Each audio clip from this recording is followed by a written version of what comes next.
business taking out the small guy.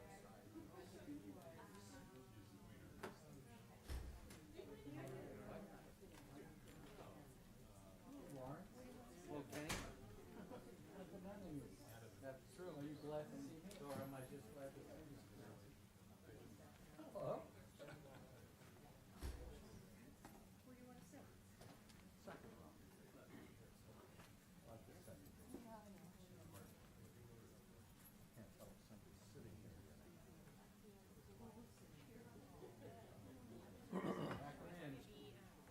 Back in. I gotta save one for my sister. I was coming. I was.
Hey, how are you? Good to see you. Hey, congratulations. Thank you. Look at that. I want to be that way someday. Like tomorrow? When's your last day? Oh, yeah. Yeah, about a month.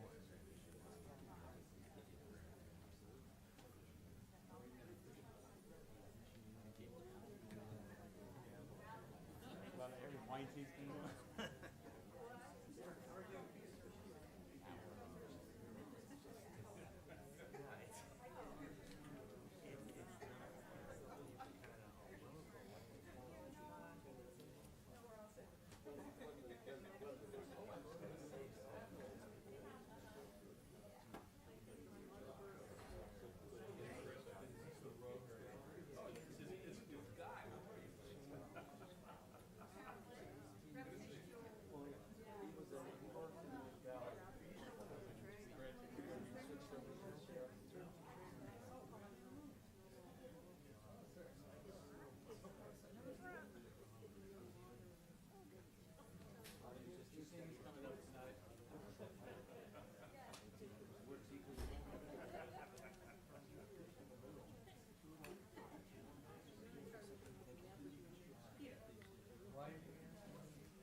Bye, Ken.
for July 23rd, Monday, July 23rd, to order, and I would like a report out.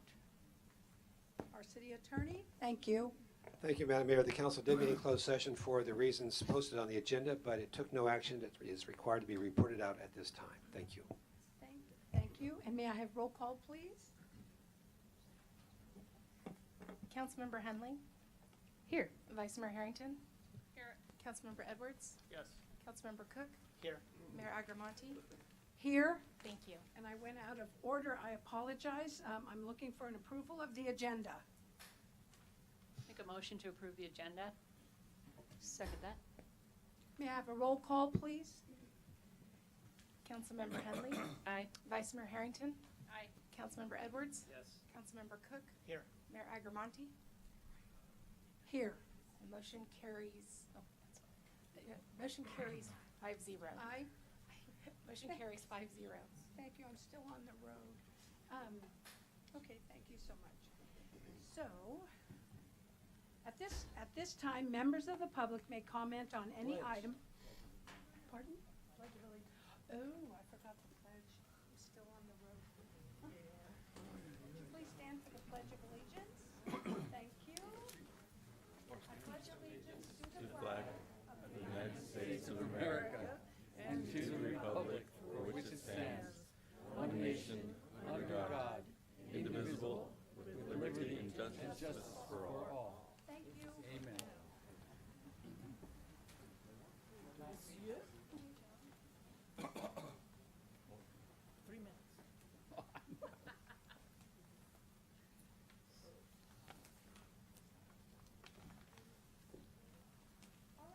This time, I'm moving on to comments from the public, and I'll start that again. At this time, members of the public may comment on any item not appearing on the agenda. It is recommended that you keep your comments to 3 minutes or less. Under state law, unless otherwise permitted under the Ralph M. Brown Act, the merits of the matters presented under this item cannot be discussed or acted upon by the City Council at this time. For items appearing on the agenda, the public will be invited to make comments at the time the item comes up for council consideration. Upon being acknowledged by the mayor, please step to the podium and speak into the microphone. Begin by stating and spelling your name. Thank you. Thank you, Mayor Agramonte. Ken Brown, BROWN, 1396 in Sonoma. A sad note in my life, a very good friend passed away, a wonderful citizen of Sonoma, George Delinsky. George was very active, very senior, and, you know, a nice Jewish man from New York, and was a Californian in his heart. So I would love the meeting dedicated to his memory. I got elected to a new position. I am now the president of the Sonoma Valley Cannabis Enthusiasts here in Sonoma Valley. It's patterned after the vintners and growers, and I look forward to a very exciting time. I have an event coming up Friday, August 10th at the Community Meeting Room, formerly The Grange. Jews, Blues, and Sufi. Earl Blue, Sukawat Ali Khan, Steve Shane, plus special guests. Check out Facebook and the local papers, and you'll read all about it. The Affordable Housing Group had a retreat yesterday. Stay tuned for ongoing developments. There are now 7 candidates for the City Council election. Stay tuned for more developments.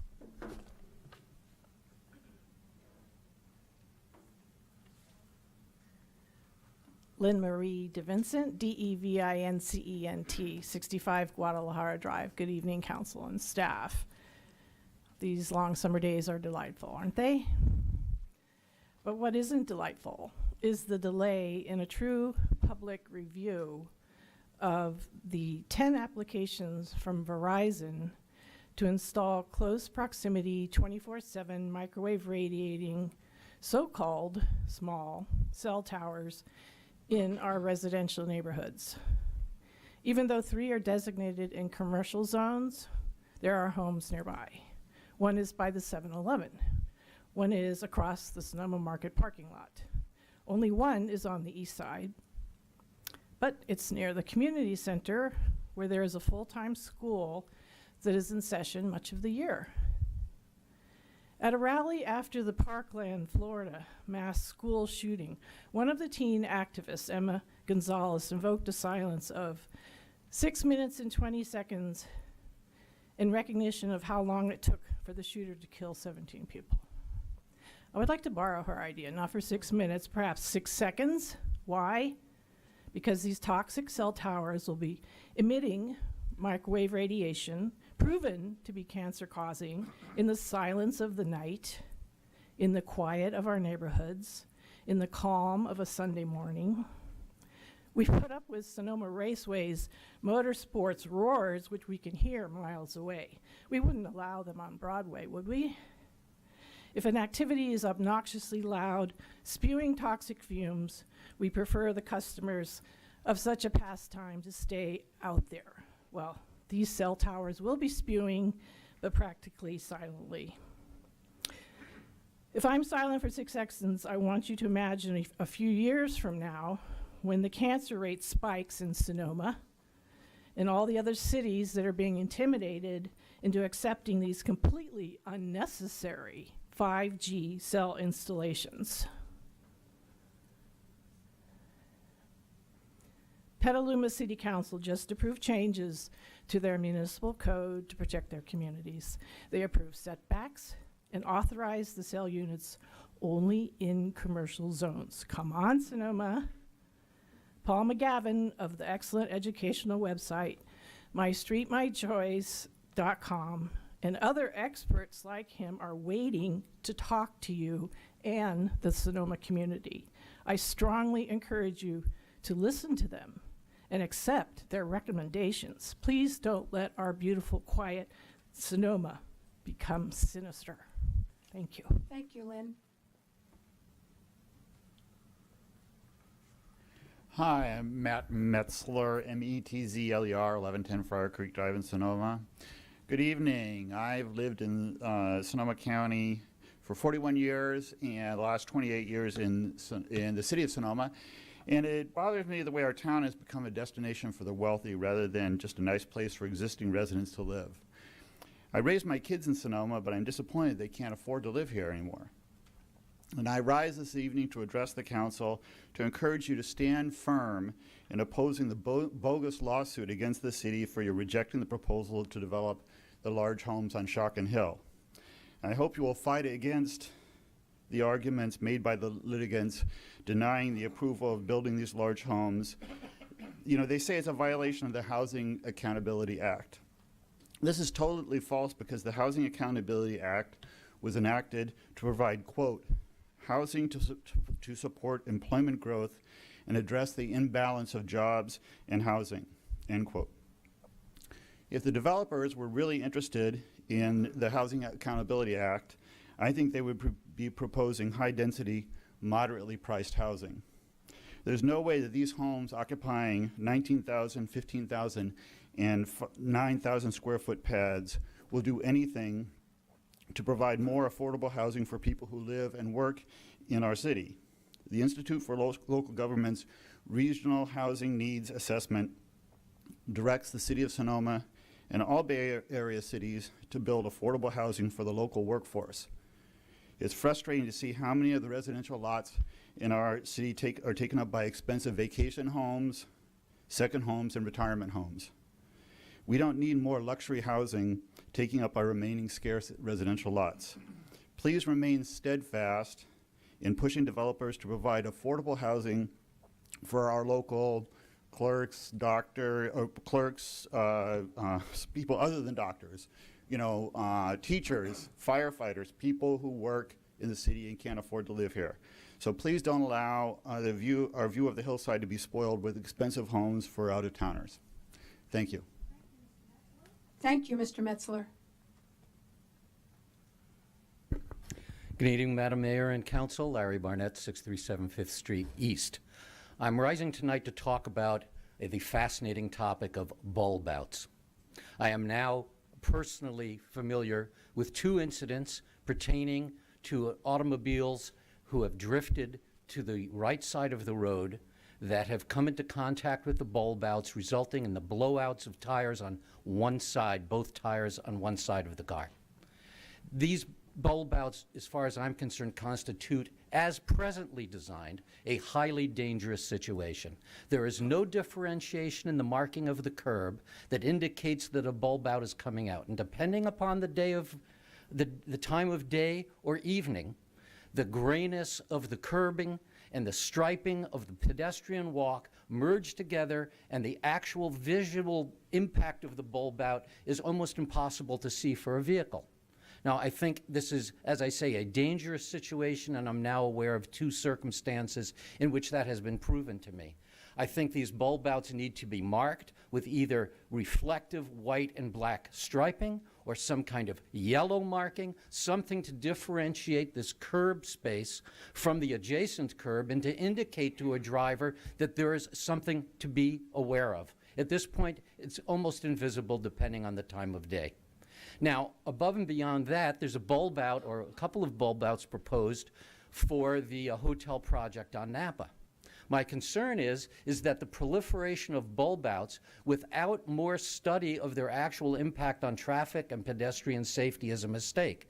It's perfectly possible to, for example, using technology either as primitive as cones or more sophisticated bollard-type structures that are impermanent, to replicate the structure or style of a bulb out and determine, does this or does it not have a positive or negative impact on both the traffic and vehicular flow and the passage of pedestrians. There's no reason why we simply have to rely on our imaginations to decide whether or not this is going to be a traffic improving or safety improving device. We can actually create a mocked up bulb out, for example, on First Street West and Napa, and determine what the impact will be, not using our imaginations, but by actually observation. My, what a remarkable concept that would be, to test something before we implement it and see whether or not it in fact makes a difference.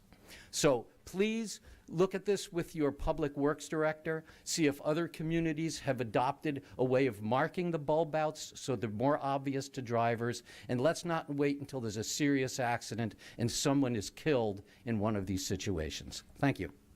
Thank you, Mr. Barnett.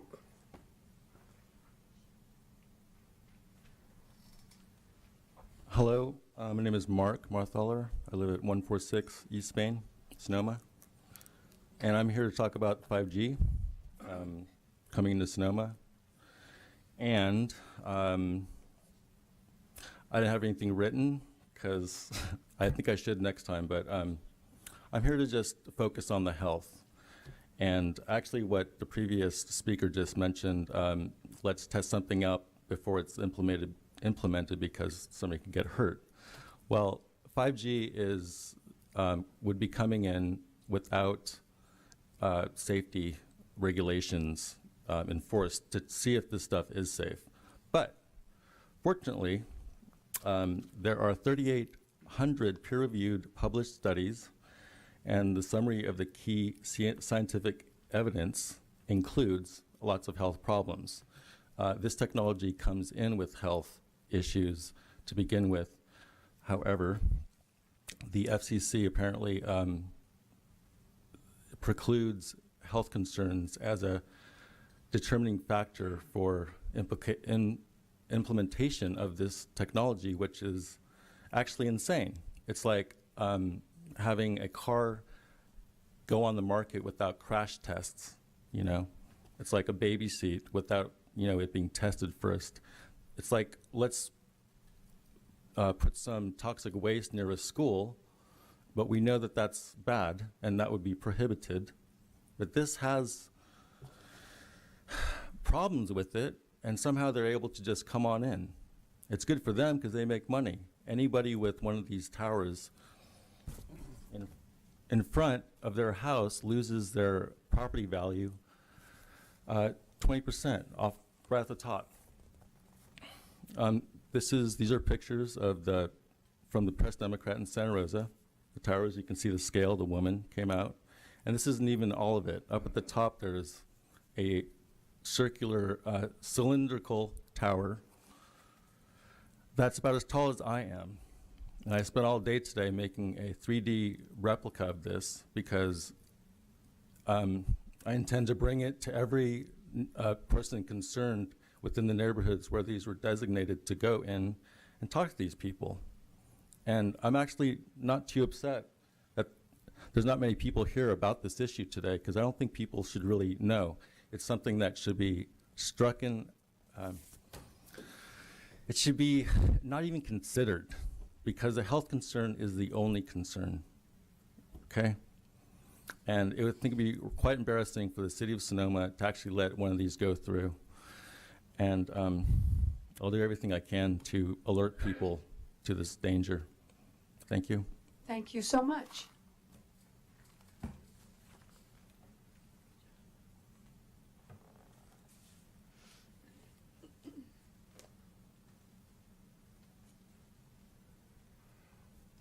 I am Dr. Joel Taylor, Taylor, 18007 Poplar Avenue. I am here to communicate not only with the council members, but everyone in this room and those you know. Mr. Taylor, would you Yes? please address us, not the audience? I heard a judge once say that. Well, you can continue. These people are important also.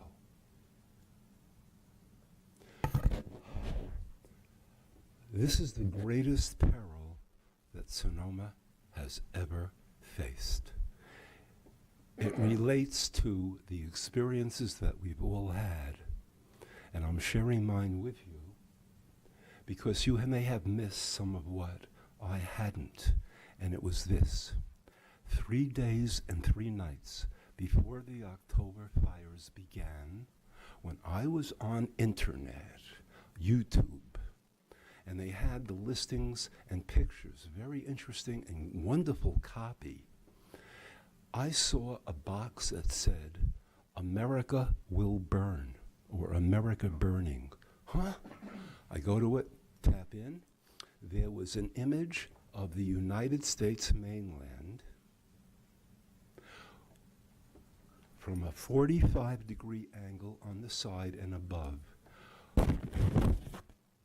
with little candles indicating flames, America burning. And then I realized that it could have been a cake that some sick mind had made up, but they're warning us. Well, 3 days and 3 nights later, the October fires began. That's important. It was on YouTube before. Think about that. During the night of the fires, KPF radio was on in my house, and they announced that the beginning of the October fires started initially less than 2 miles apart simultaneously. That is not the signature of nature. Lightning doesn't usually do that. It's a signature of collusion. Put the clues together. Now, I'd like to take you down, or in reverse, several decades.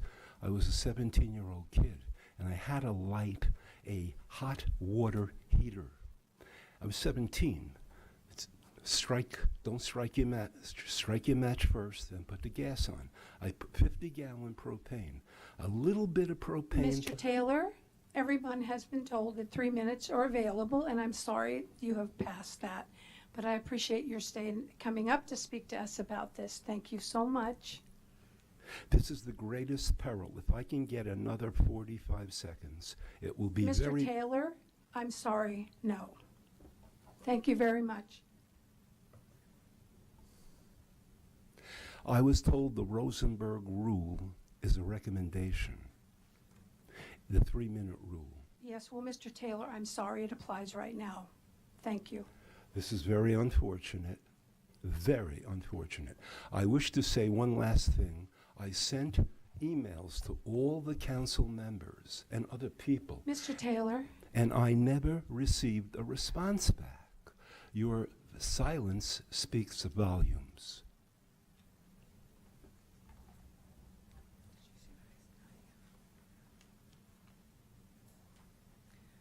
so I would like to remind everyone, 3 minutes for our speakers, which, sometimes is not enough, and I'm sorry for that, but in order for us to keep these meetings running, this is what's necessary.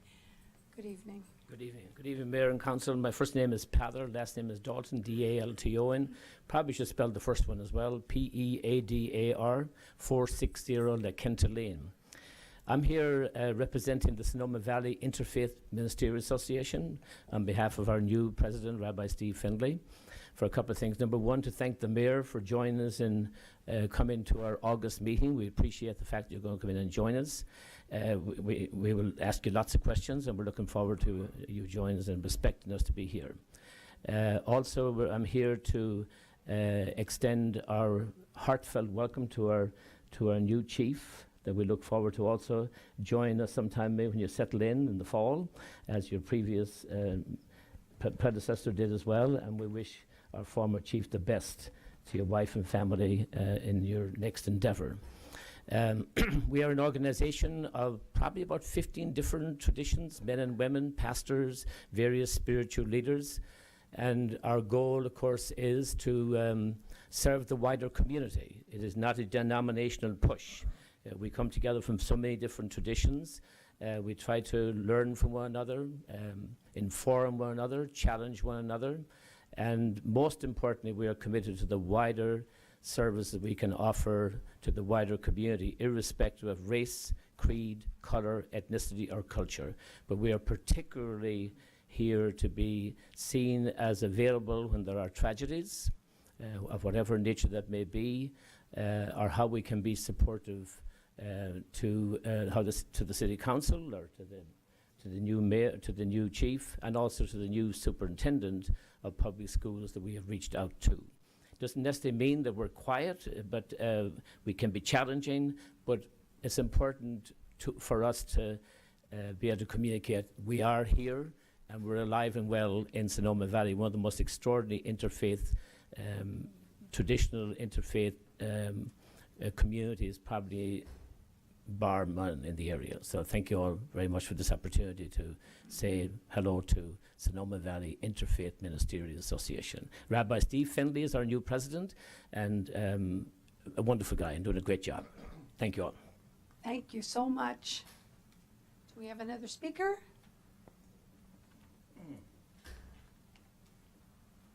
Thank you. Thank you. My name's Arthur Lang, L-A-N-G-E. I lived 4 years ago. I bought my house at 17350 Hillside Avenue. Love Sonoma.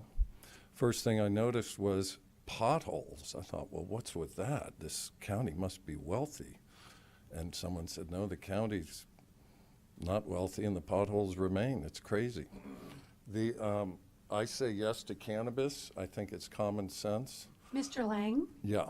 if you would like to speak on the issue of cannabis, there's time set aside for this now. These are comments not relating to anything on the agenda. Got it. Okay. Could you consider more signage for all the bike paths at the where all the streets intersect, the 3 or 4 streets, because they're really just one-sided. They should be on both sides, pointing down as you come towards the bike paths. What else? How come there's nowhere to cool off? Why don't we have a swimming pool here in Sonoma? That was, yeah. What else? No houses on Shotgun Hill. I mean, that's just, this is a beautiful town, and we don't need to be staring at that. So thank you for your time. Oh, I'm sorry. My little sister passed away brain cancer 20 years ago. Her first job 40 years ago, if that's correct, was selling cell phones when they first came out. So this was in Santa Fe, and she was about 23, and she worked there for 2 years. And 17 years later died of brain cancer. So I just want to kind of put that out there because possibly those early cell phones were emitting dangerous levels of whatever, as these towers will do also, I would believe. Thank you very much. Thank you so much, Mr. Lang. Do we have anyone else who would like to speak? Having no one approach the podium, I'd like to go on to dedications. I know that former council member and Mayor Ken Brown made a dedication, and we have made a note of that. Thank you. Would anyone like to make a dedication here from the dais? Oh, I just wanted to second Ken's dedication of the meeting to George. I met George about 2 years ago when I was walking down Oregon Street, and you know, just to say, if you knew him, he was like so friendly and also incredibly cute. And then I had the pleasure of going to the Friday Farmers Market and having him sit at breakfast with me, and he was just such a delight. And when I heard that he had passed away, I felt really sad. So sad, but also, I mean, you couldn't have led a better life, and he was obviously really well loved. So Thank you so much. Would anyone else like, do you have any, Carrie? Would you like to share? Thank you. Thank you so much. So at this time, let me see. Oh, I have something very special this evening. I see our Chief Rodriguez's family is here, so I'm so excited. This is a wonderful moment for the city of Sonoma. Thank you so much. Though this is a presentation, and I believe that our new chief is going to have an introduction and the oath of office for our police chief and city manager. Great, thank you, Mayor Agramonte, council members. It is my pleasure to introduce formally to the community Orlando Rodriguez as our new police chief, and maybe I speak and talk a little bit about Orlando. If he could come up and maybe bring his family, and we will be conducting the formal oath of office for Orlando. Orlando is currently a lieutenant in the Sonoma County Sheriff's Department, and he started his career with the city of Petaluma in 1995 and joined the Sheriff's Department in 1999 and quickly went through the ranks to become sergeant and then lieutenant. He's got a wide background in terms of patrol, traffic enforcement, domestic violence investigation, crisis negotiations, and community-oriented policing. And he also, as a detective, gained expertise in drug and crime scene investigations. And so he was involved initially as a deputy when the city contracted with the county for law enforcement services, and then our prior chief, Chief Safkat, brought him back to be the sergeant as well later on. So the nice thing about Orlando is he knows our town, he knows the valley, and during the interview process, I just want to say that I was impressed with Orlando's commitment to community-oriented policing, his really authentic sense of community and leadership. He's a humble man, but he's a warm and talented man, and I think he's a great person to take Brett's large feet, and I really want to welcome him to our community. And so with that, I would like to have him introduce his family, and then we'll have Rebecca do the oath of office. Thank you, our city clerk. Thank you, City Manager Kathy and Madam Mayor and City Council. Thank you very much. I'm very humbled today to be here, and I will introduce you to my family who have endured many hours of me not coming home, days of me not coming home, getting called out at all times, and then being home when I come home. So first of all, my wife Elba, we've been married for 21 years. My daughter Karina, who's going to be a freshman at the University of Arizona here in the fall. And my youngest daughter, Aliyah, who is going into 8th grade. I also want to thank Brett for 14 years of great service to this community and for bringing me, not just me, but 6 other well-rounded deputies to serve this community. And I think in the last 14 years, we've always provided probably the best service that any small town this size could expect. And 14 years ago, we didn't come here to fill anybody's shoes. We came here, we turned a page on a new, to start a new chapter on this great police department that we have. And today, there's no way I'm going to fill that man's shoes, but I hope that I can make him proud while my tenure here as police chief. And today I do turn the page again and start a new chapter in this great history of our police department. Thank you very much.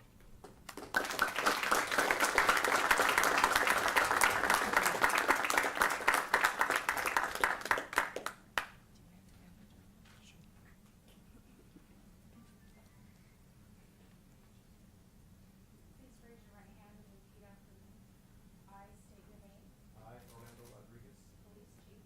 police chief, Do solemnly swear do solemnly swear that I will support and defend that I will support and defend the Constitution of the United States the Constitution of the United States and the Constitution of the State of California and the Constitution of the State of California against all enemies, against all enemies, foreign and domestic. foreign and domestic, That I will bear true faith and allegiance that I will bear true faith and allegiance to the Constitution of the United States to the Constitution of the United States and the Constitution of the State of California. and the Constitution of the State of California, That I take this obligation freely that I take this obligation freely without any mental reservation without any mental reservation or purpose of evasion.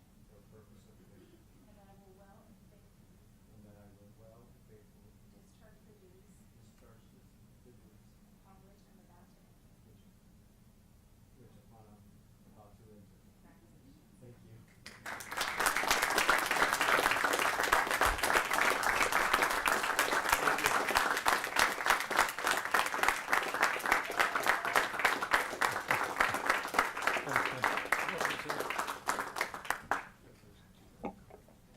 Orlando, can we go do pictures? Yeah, let's come do a quick picture.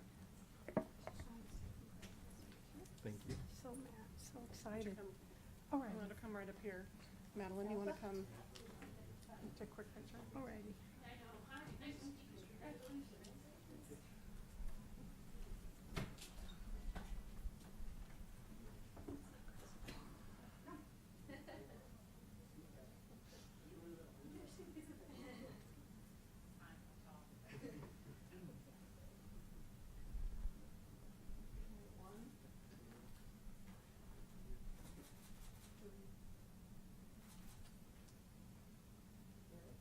If you didn't, you did.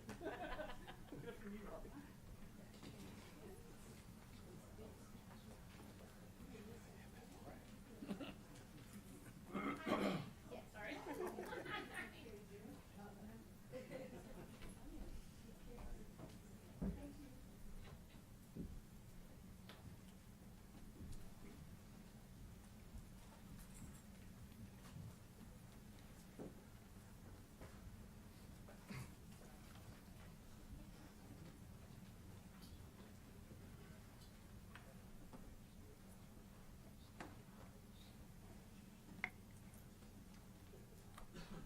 I'll call on our city clerk to take us through our consent calendar. All items listed on the consent calendar are considered to be routine and will be acted upon by a single motion. There will be no separate discussion of these items unless members of the council, staff, or public request specific items to be removed for separate action. At this time, the council may decide to change the order of the agenda. Would anybody like to do that? Hearing none? Oh, yeah. Can't hear her, can't hear you. Maybe it's me. No, it's not you. We have, our microphones are an issue. No. Would anyone like to change the agenda? No? Okay. Could I go out to the public and ask if there are any changes to our agenda? Fine, I'll return. Our city clerk? Can I make a motion to approve the consent calendar? I'll second that. Councilmember Henley? Aye. Vice Mayor Harrington? Aye. Councilmember Edwards? Yes. Councilmember Cook? Aye. Mayor Agramonte? Aye. Thank you. Thank you.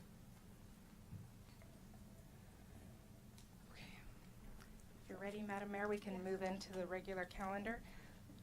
First is 6.1, discussion, consideration, and possible action to approve a resolution appointing James Moore as interim planning and community services director pursuant to CalPERS regulations, California Government Code Section 21221H. Good evening, Madeline. Good evening, Mayor Agamonte and Council. As Council and the community is aware, David Goodison, who has been our Planning Community Services Director for almost 30 years, will be retiring on August 6th. We have a recruitment that is in process with a headhunting firm, and they are actively screening applications, and so hopeful that I'll be hearing some news about the candidates here shortly. But in the interim, we have the need to have an interim planning director.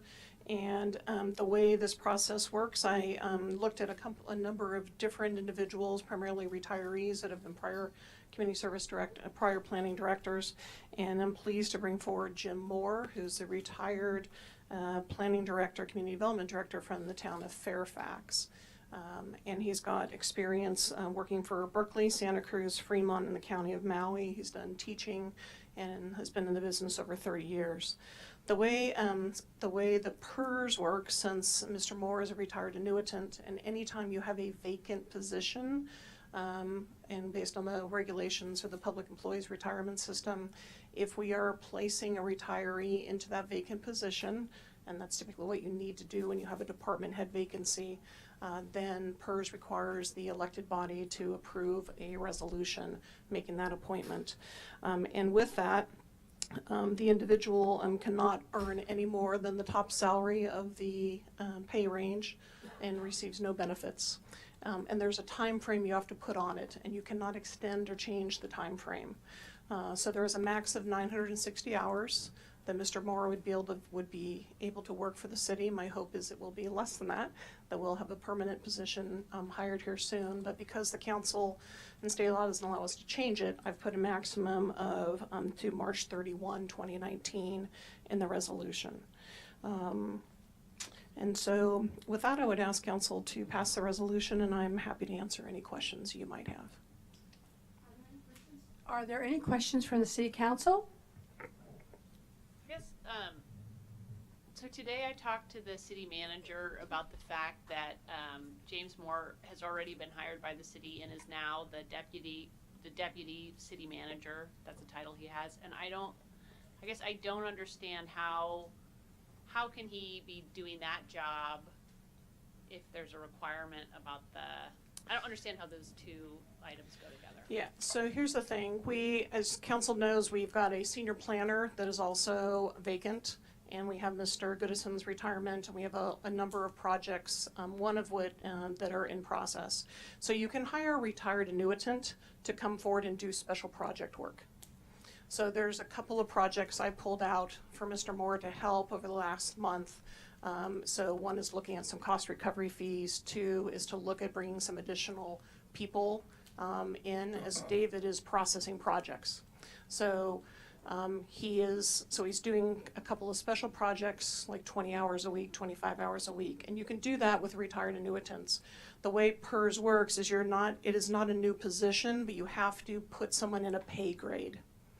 And so I saw this type of work as being work similar that if you had a deputy city attorney, deputy city manager, you would be hiring someone to do. So it is a interim project-based work, and then the role that Mr. Moore would play going in would be acting, based on council approving the resolution, would be to serve as the true planning director, which is not the role he's doing now. It's special project work as a retired annuitant, and you can do that type of work. And we've hired retired annuitants to do special projects from time to time. And this was reviewed. Anyone else from the council would like to ask a question? Mr. Cook? No? I'm going to take this out to the audience for any comments regarding this. Having no one rise and step forward to the podium, I will close the public comment.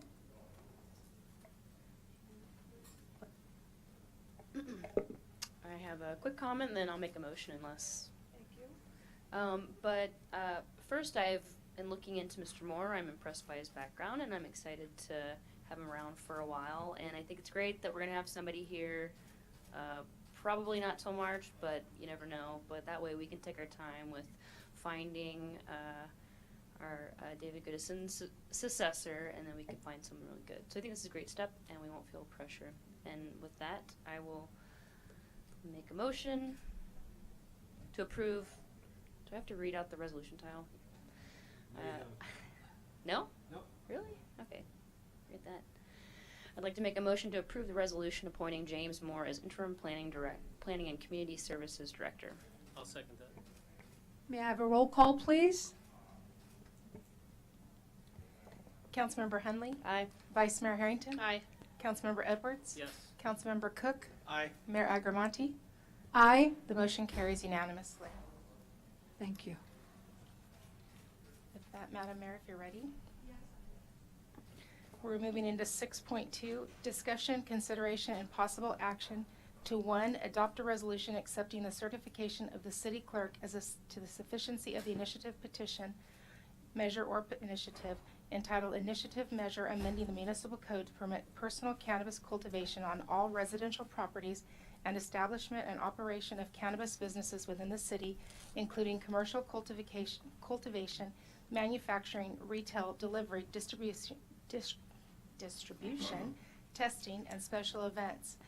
And 2, 1, adopt the measure. 2, adopt a resolution calling for the holding of a general municipal election on Tuesday, November 6, 2018, for the submission of the proposed measure to the electorate. Or 3, order a report outlining the impacts of the measure on the community, which would be due in 30 days. And 3, determine whether to take other action pertinent to the measure and/or cannabis businesses being permitted in the city, including but not limited to: A, order a report outlining the impacts of the measure on the community, which would be due sometime after 30 days after July 23rd, 2018. B, place a city council-sponsored cannabis business ordinance on the November 6, 2018 ballot. C, place an advisory measure on the November 6, 2018 ballot pertaining to cannabis businesses in the city. D, initiate the process to adopt zoning code amendments and other regulations permitting and regulating the establishment and operation of cannabis businesses in the city. And or E, direct the preparation of a tax measure taxing cannabises in the city. Thank you. I'd like to turn this over to the city manager at this point. And actually, Mayor Agramonte and Council, I'm going to turn it to our City Attorney, Jeff Walter, who will take lead on this staff report. Thank you. Thank you, Kathy. Earlier this year, a petition dealing with the establishment of cannabis businesses and the allowance of cultivation on residential property was submitted to the clerk. And a notice of intention to circulate the petition for signatures was provided to the clerk, at which time the clerk was required to submit the petition to our office, and we were then required to draft a title and a summary of the measure, which needed to be printed on the first page of the petition, as well as on every page that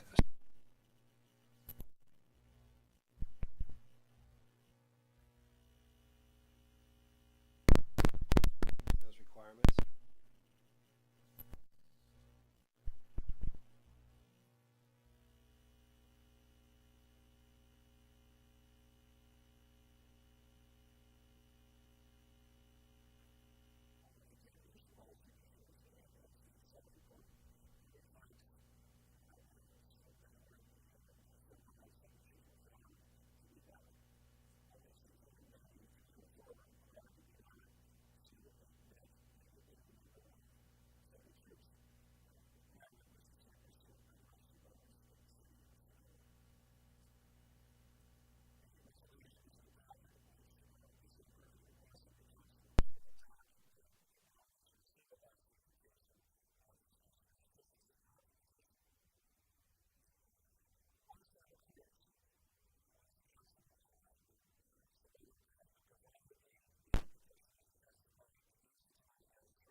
And by law, it would be required to be placed on the 2020 November ballot, unless the council in the interim called a special election, which you have the power to do. In the report, we also outlined other options that you might have, and these other options are primarily premised on the notion that the council decides to place this measure on the November 2018 ballot. If the council were to do that, the council would still have the authority to order a report addressing the various issues the council believes the report should address, but it need not be returned within 30 days. And it might provide the council and the community good information about the impacts of this initiative measure, which, as the council already knows, places no limit on the number of the businesses that it authorizes that deal with cannabis, and appears to allow businesses to occur as a permitted right with very limited review or examination in terms of the impacts each of these businesses might have on the community or neighboring properties. So there may be a real desire on the part of the council to provide information about what impacts these businesses, given the process that the ordinance sets out, will have on the city. You also have the power to place on the November 18, 2018 ballot your own cannabis ordinance that would act as a competing measure, giving the voters a choice. But that measure, that ordinance, would have to be developed and approved by the council before August 10. Not very much time. The council could also place on the ballot an advisory measure, which is non-binding on the council, but would ask the voters such questions as, do you favor allowing one medicinal retail cannabis business in the city? Question mark. Do you favor allowing no more than one medicinal cannabis business, retail business in the city? You could actually ask for several advisory questions, which then would give the council some notion of what the citizens of the city truly want. And in the event that the measure fails in November, the council could go forward and perhaps move its own ordinance at some later date. Another option that the council has is to direct staff to begin the process of amending the city's zoning code to permit some form of cannabis business, which hopefully, if expedited and addressed promptly, would result in an ordinance being adopted by the council sometime between now and November 2018. So the voters would see that there is other alternative approaches to the provision of cannabis in the city of Sonoma besides the initiative measure. The initiative measure does not call out for any tax, so that the city will not garner any economic benefit from the businesses that are allowed under this initiative measure. The council could direct that a tax measure be prepared before August 10, and it would be placed on the ballot for November 2018. Those are the other options that we have developed at the staff level for the council in responding to the initiative. But there are likely others that you may think of, and we can certainly address those during our discussion. If you have any questions, I'd be happy to attempt to answer them. Does anyone have, are there any questions from the council at this point?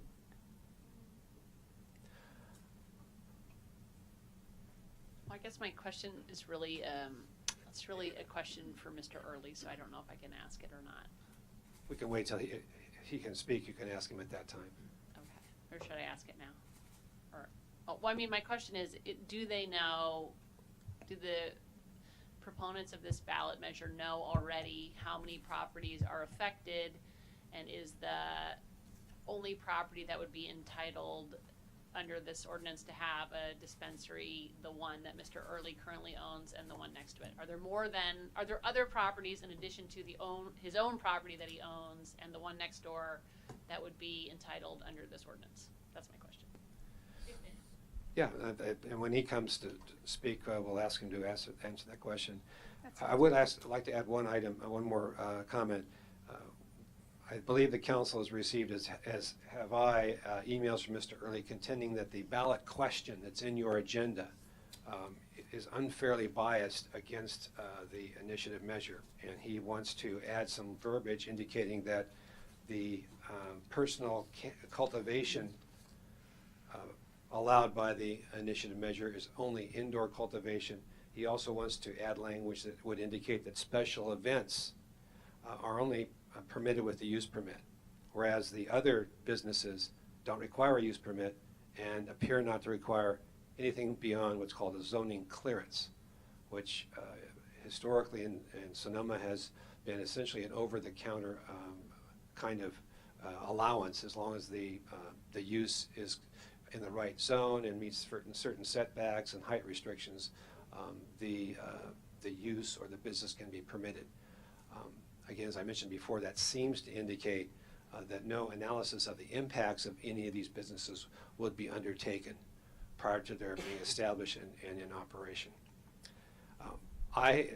The language that's in the staff packet on page 72 of my agenda and I'm looking for help here in terms of identifying the page on their screen.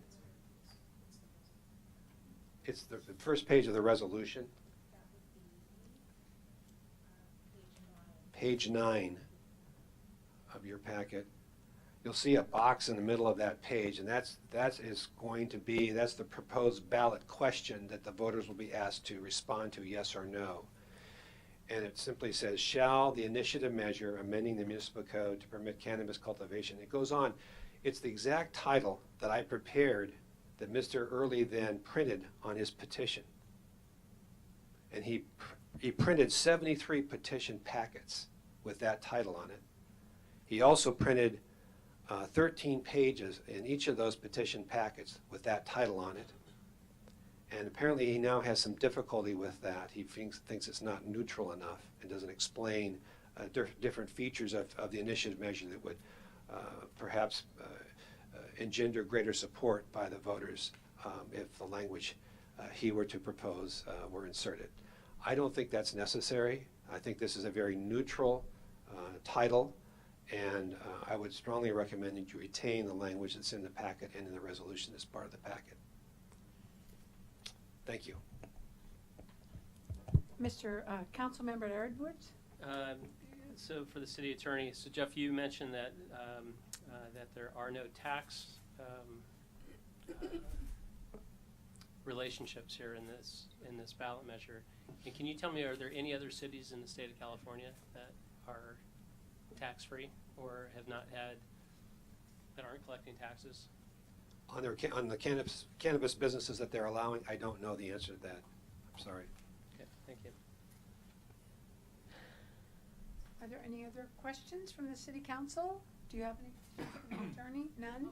Oh, This is more of clarification for the public, but there was a time frame to object to the language on the ballot, correct? There was a time frame to object to the language on the petition that was circulated, yes. And what was that time frame? It's fairly short. It passed months ago. Right. no other questions? I'm going to take this out to the public for comments.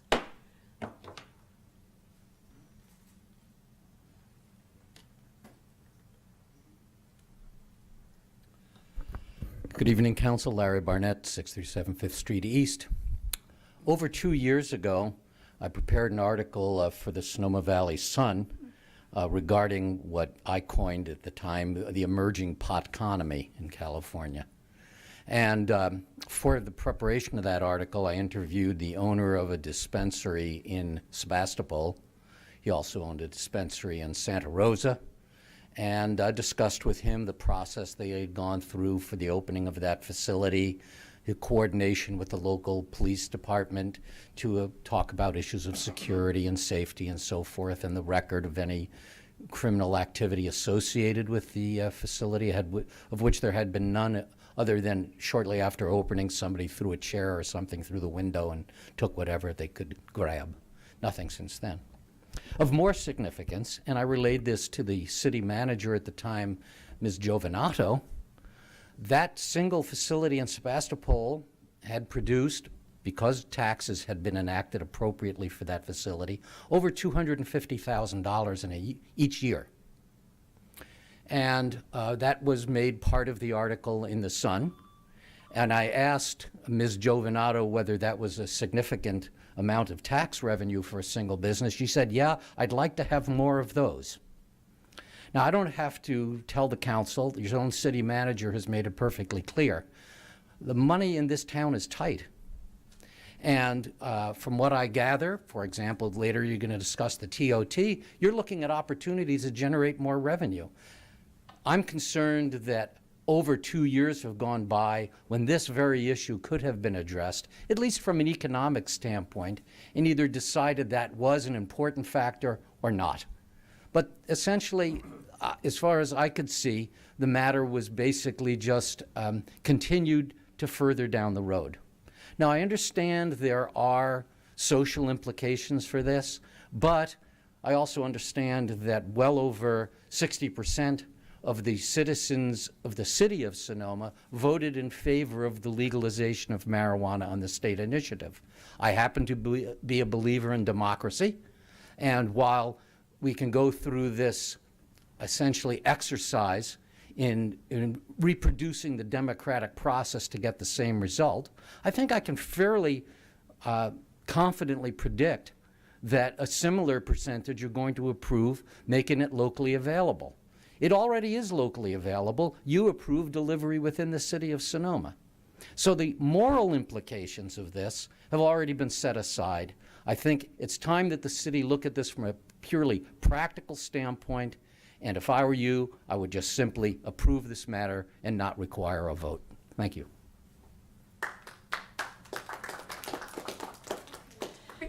We have rules here, of course, and I wish Ken Brown was here because he could show you how to do this. We don't clap, we raise our hands, and that shows us of approval. Thank you. Okay, I forgot my reading glasses, so I'm going to try to read what I wrote. I'm Georgia Kelly. I live on Mitchell Way in Sonoma. And I'm going to urge the council tonight to send this to the ballot in November, kind of just the opposite of what Larry said. And there are a couple of reasons why. One of them is a lot of people who sign petitions don't really know what they're signing.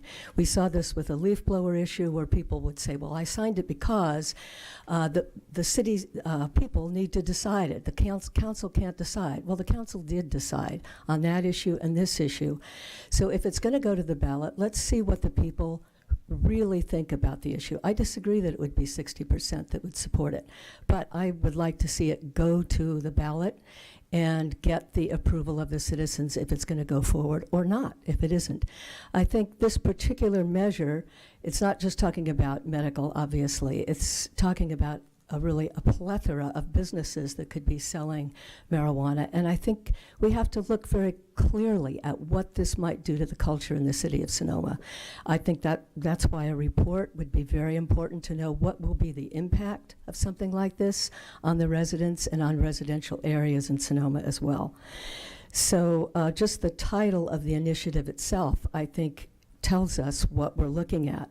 When it comes to events, what does that mean, events? I mean, this could become a mecca for a certain type of tourists. Do we want that tourism? I think we have to ask these questions and be realistic about what we expect the answers to be. So I'm going to urge two things. One is that you send it to the ballot in November and let the people decide. And secondly, that you do have authorizing a report so that we do know what we're looking at and what the impact could be on the city of Sonoma. And keep in mind that people often do sign petitions without knowing what they're really signing. And we certainly have seen that before. So I would like you to consider that when you're thinking about this and send it to the ballot in November. Thank you. Thank you, Ms. Kelly. Bill Borum, B-O-E-R-U-M, 320 Davila Court here in the city, where I have lived for the last 18 years. Back in 1996, I voted for Proposition 215 for medical cannabis. And also in 2016, along with more than 60% of the voters, I voted for adult use.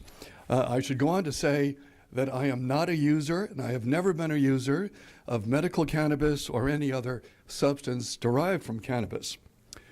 But I have followed this issue for the past 3 years. I've testified 3 times before state boards, including the Medical Board of California. I've spoken twice before county boards and hearings. Now it is a time for the city of Sonoma, that is the city council, to address the wishes of its citizens, as well as the medical needs of patients with various conditions. So I urge your support of the staff option 1, immediate adoption. Otherwise, if you can't bring yourself to do that, then certainly option 2. But I think it's time, rather than dithering for any more period, many more months, involved complex reports, to give the people of Sonoma what they have shown that they want. So please support option 1. Thank you. Thank you, Mr. Borum.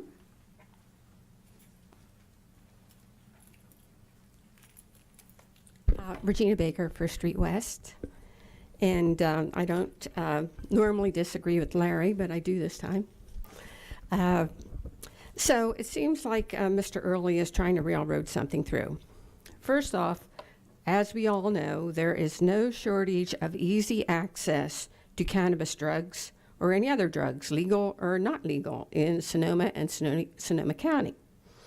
And there is no shortage of arrogant business people and developers who make financial investments on projects before the projects are approved by the city.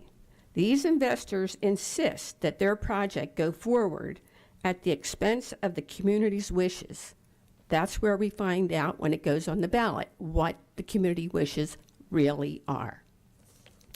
The planning department, the city manager, staff, and city council must send a clear message to the investors and business people that Sonoma is no place to expect financial bailouts. Now, Mr. Early's put a lot of money into whatever this project is, and he wants a bailout, and he wants it now. And he's depending on you all to give it to him, just like the investors of other projects that didn't go through. First Street East, the hotel, he had to sell that property to someone else in order to bail out. Good for him. They're sort of like making Sonoma their ATM machine. There's no tax on this, but it's going to bring a lot of problems, a lot of police problems, a lot of drifters coming and going. Trust me, I lived in San Francisco, so I know about these cannabis clubs a little bit. So I think the priorities of the families that live and work here, the staff and council have a fiduciary responsibility to these families is first, and not to businesses and developers who fail to do their due diligence. Mr. Early did not do his due diligence. He put a lot of money in, and now he's coming back insisting that you have to pass this. I think we need to send a message to people lined up behind him that are expecting the same thing. It's not really in the best interest. And the last thing Sonoma needs is a potluck meeting club right on the main drag coming around the corner from Highway 12. So again, Thank you, Mrs. Baker. there's no shortage. We know that. Thank you.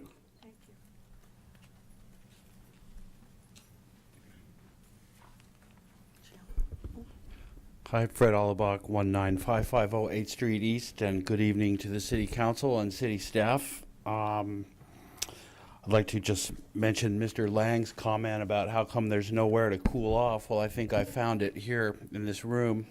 I don't have any cooling in my place, so it's very comfortable here. I'm a little confused about how this resolution ties in with the previous vote of the council to allow 3 plants to be grown in the backyard. So I see on number 1 here, there's some growing there, but that's also in with commercial cultivation and stuff. So I'm just a little confused about that and how that fits in what the former vote was. And so I was very pleased with that vote and with Councilmember Cook for voting for that. So that gave the people who want cannabis something to be able to grow 3 plants in their backyard. But I don't understand how that's tying in with this. So just to explain to the public at some time later in this hearing where that stands vis-a-vis this, does this measure obviate that previous vote or that still stand, or I just don't quite understand how that goes, and I'm not really big on the ins and outs of the whole cannabis issue, but that's my question, because it seems like being able to grow 3 plants is a pretty good something in the whole cannabis deal going forward here. Thank you, Mr. Hollaback. Norma Barnett, 637 5th Street East, Sonoma. I have to say, I don't know why we're wasting our time talking about this. There's a major opioid problem in the United States that covers almost every county in the town. There are over 32 wine bars in the city of Sonoma, plus restaurants, plus regular bars, with major problems created by alcohol, both personal, in terms of personal suffering, and also danger and difficulty for the public, as well as numerous other drugs lining up to add to the list of drugs that we can be concerned about. Why are we not taking a comprehensive look at the drug problems that exist in our country and look at them from an economic, health, psychological point of view, and all the complications of them, and dealing with them as a larger issue rather than dividing up into little pieces particular preferences and biases about particular drugs. This is a serious problem. It deserves serious attention, and not this picayune.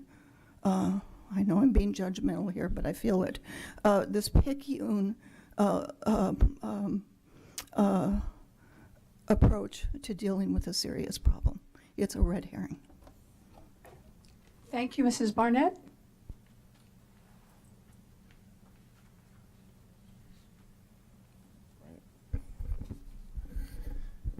Madam Mayor and Council, Jack Wagner, West Napa. I've come up here and spoken on this before. I like a lot of what our former Green Mayor, Larry Barnett, said up here earlier. This is, even if you just want to look at it as an economic issue, this is a huge economic issue. I was born here. I grew up here. And cannabis is as much of the culture here as wine is. And you can ignore that or not, but it's the truth. And we're missing out on a lot here, and I think this is proof of that. This is what happens. I'm a big procrastinator, so this is what happens when you don't act, is now you don't have the options that we had. And now there's a precedent here, and there's something that might not be the best legislation. It might not be something you guys liked, but I would have liked to see the council. I have a question, though, is if this gets passed by the public, does the council have the ability to amend it, or is it going to have to be another public ballot to amend it? You know, the city, 62% in favor. That was higher than the county, higher than the state for Prop 64. I've said it before. I think citizens of Sonoma should be able to access the full rights that the state are granting them, that they voted on. You know, we're talking about taxes. It was commented that the taxes wouldn't be that much, and now we're talking about missing out on the taxes. It's jobs. It's not just dispensaries. This is marketers. These are lawyers. These are consultants. These are environmental consultants. So a lot of what I've heard from the advocates of this has been a huge focus on soil and community and nonprofits and taking care of people, medicine. So I mean, I hope you guys can come to a responsible and progressive solution and you know, take care of this. I would hate to see a special election for this. If you want to put it on the ballot, do that in November. I wouldn't say, you know, I don't know. Thanks, you guys. Thank you, Mr. Wagner. Do we have anyone else from the public who would like to speak?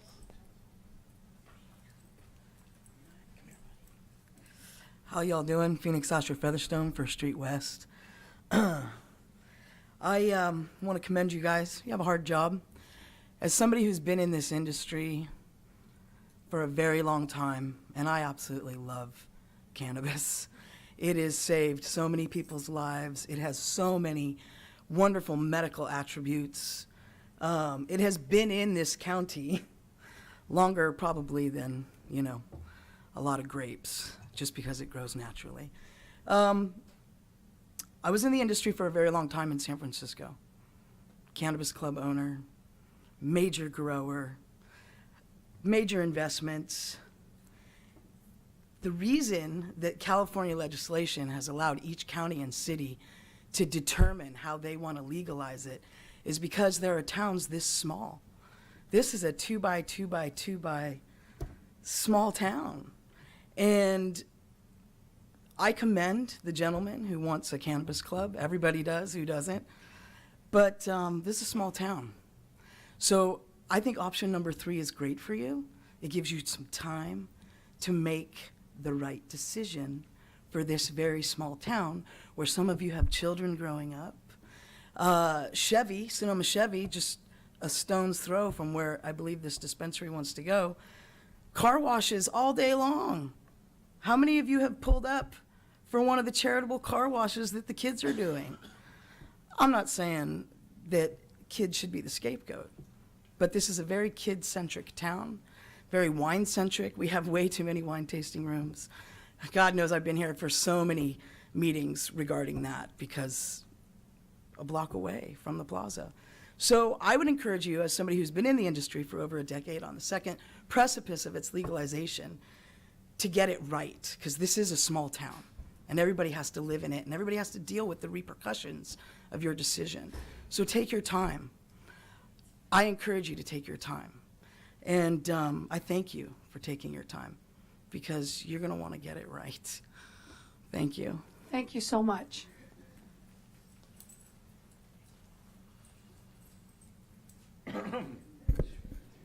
Good evening, Madam Mayor, Council. I'm Erin Carlstrom, Senior Counsel with Dickinson, Peatman, and Fogarty. I've been before you many times. It's lovely to see you all again. As a representative of the initiative proponent, I wanted to offer our perspective on a broad overview of what this ordinance does and some of what it does not do. Essentially, this ordinance gives Sonoma the framework to implement the regulations that were enacted by Proposition 64 that creates a local economy in the cannabis industry.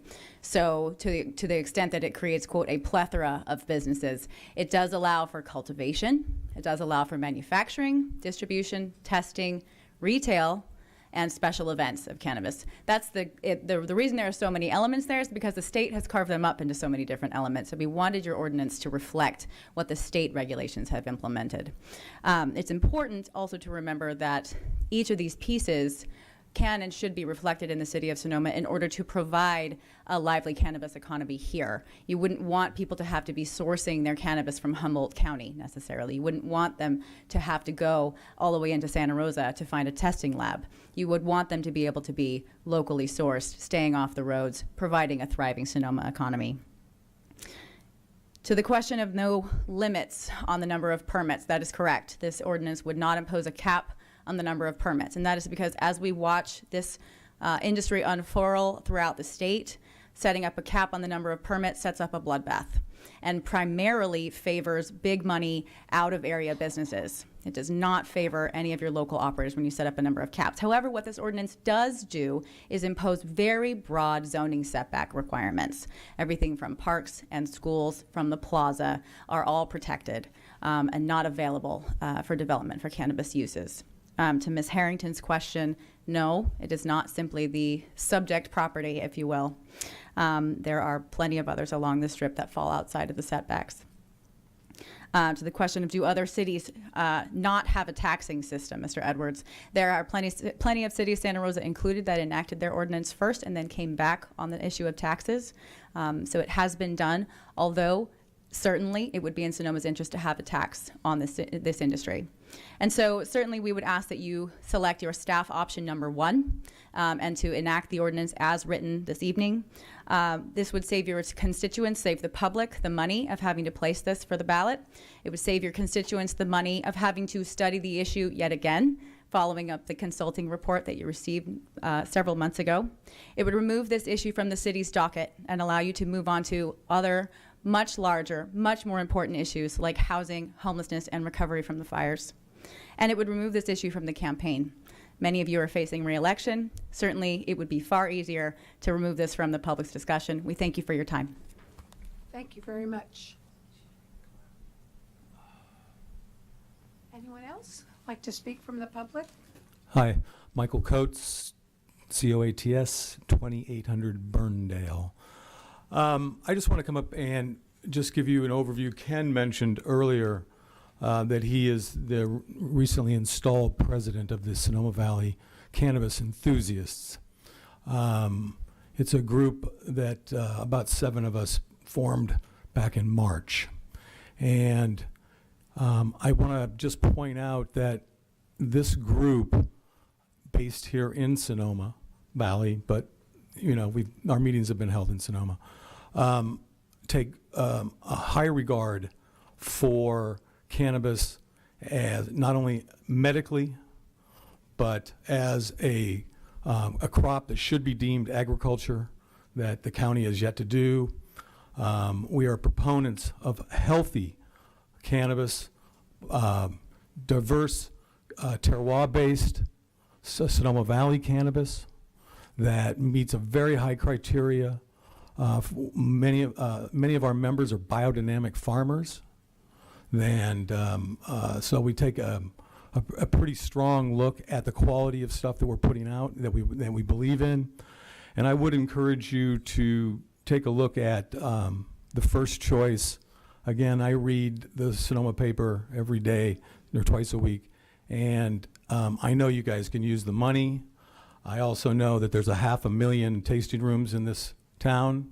I also know that, you know, I agree with many of the speakers today that this really just needs to move on. This has been, you know, I know there's attorneys present, but this kind of feels like settled law to me.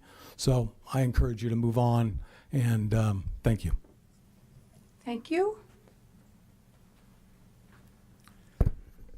Chris Petlock, 426 Napa Road, Sonoma. Good evening, Council. I just want to talk about analysis paralysis. We have studied this thing to death. You've had, I don't know, tens of thousands of dollars spent on consultants for the last year. I'm not telling you which decision to make, even though one seems like the most expeditious and expeditious, thank you, and more in line with what the voters have already decided. But, you know, at the end of the day, let's just make a decision. Either you decide, put it on the ballot, but please, no more studies, no more flushing money down the toilet on consultants to already talk about what we already know. Thank you. Thank you, Mr. Petlock. And are there any others who would like to speak from the public?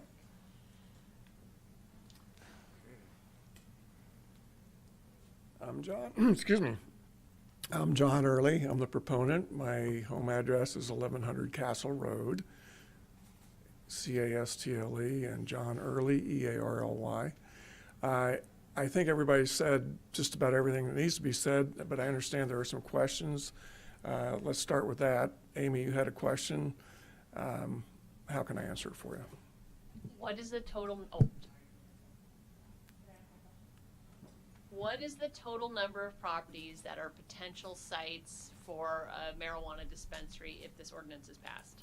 Well, you have to take into consideration that some of the sites that would qualify are too small parking-wise, or might be a small house or so on and so forth. But I'm calculating that there might be 10 properties that would would make sense for that purpose. Thank you. Any other questions that I can go to? All right, so on the issue of the tax, that's entirely up to the city council. We couldn't incorporate it in our ordinance. It's a separate ordinance. We would have had to create two ordinances. But the city council can always create an ordinance for the November 6th ballot that addresses the tax, and I'm certain that should be a strong consideration. Item number one, or choice number one, I clearly support. I'd like to get this behind us and move forward, so I hope you guys do consider that. The November 6th ballot would be nice to, as a second choice on our part. Choice number three, I don't think it accomplishes anything by ordering the report ahead of time to create delays, because even with the report, it's still a valid ballot measure. They can't change anything or any of the wording of the ballot. So perhaps you could put it at least on the November 6th ballot and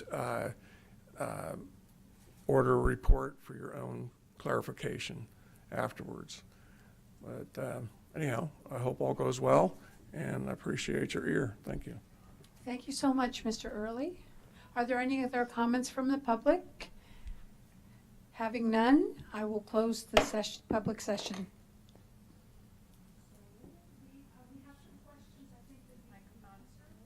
I've seen there are some questions that need to be answered. Number one, Fred Allebach, he asked about the 3 plants. Where is that? What does this do to affect that? I think that's what I've heard. Mr. Early contends that this measure, in terms of its allowance of personal cultivation, only applies to indoor cultivation. If he's right, then it will have no effect on the city council's pursuing of a measure or an ordinance on its own that would allow 3 outdoor plants. So that would still stand then, yours? Yes. All right, thank you. Did you hear that? Thank you. I have a couple others that I'm looking at. Does anyone else have any questions? Right now I'm looking through mine. Mr. Wagner asked the question whether amend. the council could amend the initiative after if it would be passed. Yes, the council can amend the initiative measure. It has a specific provision that allows amendments. The nature and scope of those amendments is yet to be tested. It states that the council may, by majority vote, amend the provisions of this measure to implement the substantive provisions of those sections of the initiative measure, provided that such amendments are consistent with and further the purposes and intent of this act. Obviously, we don't know what that means. The other, our city manager, I know this is impossible, but people continue to mention the wine tasting rooms. I mean, we do have a road we're heading towards, and unfortunately, with a lot of issues that have gotten in the wine tasting room we've, it's been delayed, and I understand it's confusing, and I understand what people are saying. But if you would just, what we're heading towards with the wine tasting room, so people don't have to keep bringing it up. I have my own personal feelings about it, but I don't think people are interested in that. I'd just like to hear what the road is. So yes, council's aware that there was a moratorium placed on tasting rooms. I believe it was, I want to say last November, December. Time is coming by me. And at this point, so there is a moratorium. We've had some outreach meetings. Staff has been doing some research, and as the mayor said, with appeals and other items, bringing that item back to council has not been able to be scheduled yet. So we will be bringing that action back for council. The urgency ordinance, I think, is currently goes through the end of September. So at this point, we will need to extend that tasting room moratorium for a period of time to allow us time in order to complete and get a council direction and decision. Thank you very much. So, do I have any other questions from the council? Nothing? No. I think just for the benefit of myself, I would like to go through the options that we do have, just so we're clear about that. And I'm just interested in hearing it. All right, the first three options you need to address are, one, you have the option of adopting the ordinance yourself, either tonight or within 10 days. Two, you have the option of placing the measure on the November 2018 ballot. Three, you have the option of calling for a report that's due in 30 days. Those are the three mandatory options you must consider.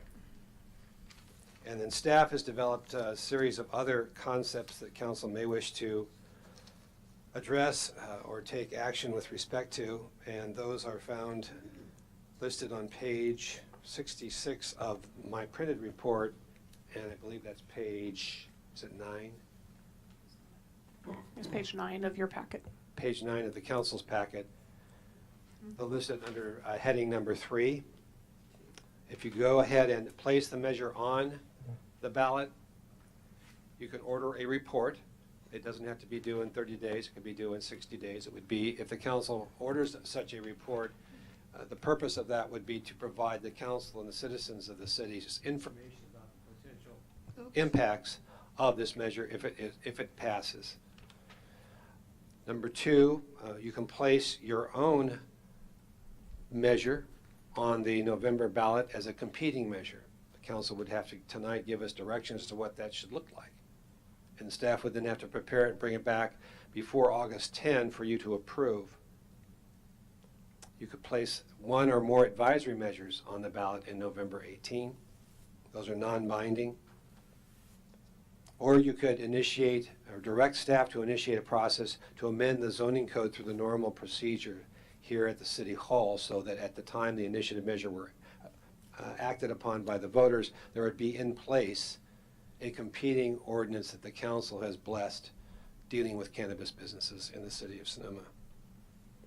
You can also direct the preparation of a tax measure to be placed on the November 2018 ballot. Again, that needs to be fleshed out, vetted by the council, approved by the council, and ordered to be placed on the ballot by August 10. Those are some of the other things the council could do. I think Councilmember Edwards. So I have a question for Kathy. Kathy, so we approved delivery of cannabis 5 or 6 months ago. Is that correct? How many folks have come in for business licenses for that? I believe we have one so far that has come in. So we have one, and that has a legal license. That has a legal license. So the access is here, and I mean, I'm just going through the business journal. There's curated cannabis coming. Weed Map says a delivery site in front of the bank across the street from the plaza. So we have one coming in, and so they do have a business license. And how are we collecting tax from that company? We're not claiming, there's just a business license fee. There is no tax coming to the city on that. This was delivery? All right, thank you. Are there any other questions? No? Okay, so I guess we're moving some way. I don't know what that might be, but comments, thank you. I will go first. So having a dispensary in Sonoma, I think, is something that is really important. It's something I've been pushing for 3 years now. The first year I couldn't manage to get it on the agenda, but then Councilmember Harrington arrived, and now we're talking about it, so I'm thrilled. I was pretty disappointed when the discussion about the dispensary got halted a month or two ago. And as far as this initiative goes, I fully support putting it on the ballot. I don't want to pay for it to have a study on it. I can understand why a petition like this would be filed.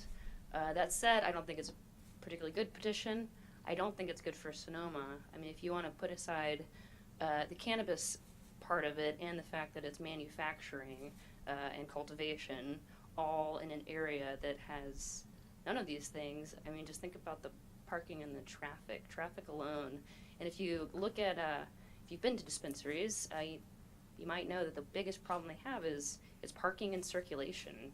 Like, it's not problems with their neighbors or, you know, even kids sneaking in. It's parking and traffic, and I think that's something that makes it even more important that we get to decide where things go, because just sort of plopping things down, regardless of what the business is, it's just going to make our traffic problem worse. But that being said, I do support putting it on the ballot. My first choice as to what we do in the meantime is that I would love for the council to reconsider establishing our own ordinance and doing it appropriately.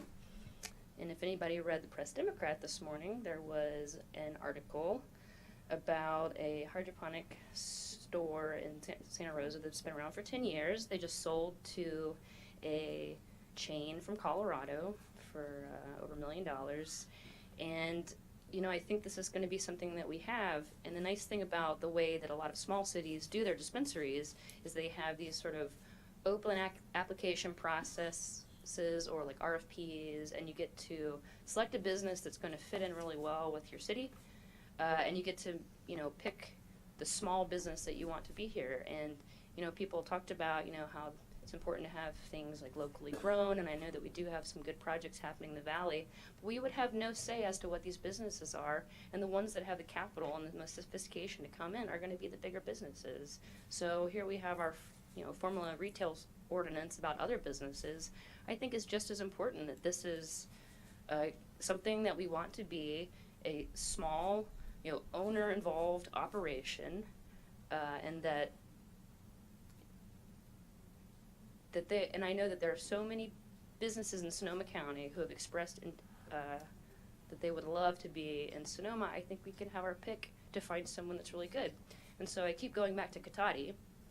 Cotati has a population of 7,500, so it's even smaller than us. And they have had, and I've been talking to their council about it for a long time, and they've had a really positive experience with the business that they selected through their open application process. It's Mercy Wellness.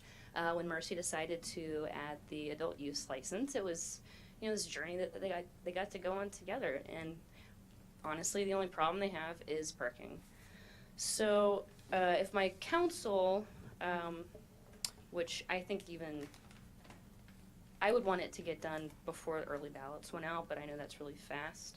But my second choice of something we could do would be to put a competing measure to give people an option of something that would fit in Sonoma a lot better, that would give the city, and by extension, the people, more control over exactly, you know, what it was and where it is.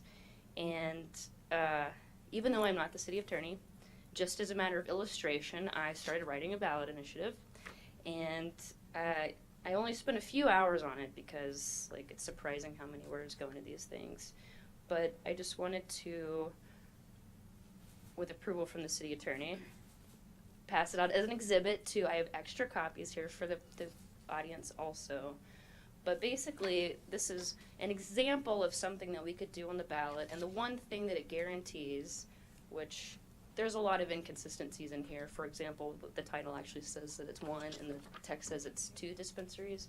But you could say something like, you know, we'll have at least 1 or at least 2, and that is, you know, what the city can't change. But as far as, you know, all of the safety regulations that are in here, all of the, you know, hiring things, all these are things that the city can change as this industry develops and make sure it's something that works.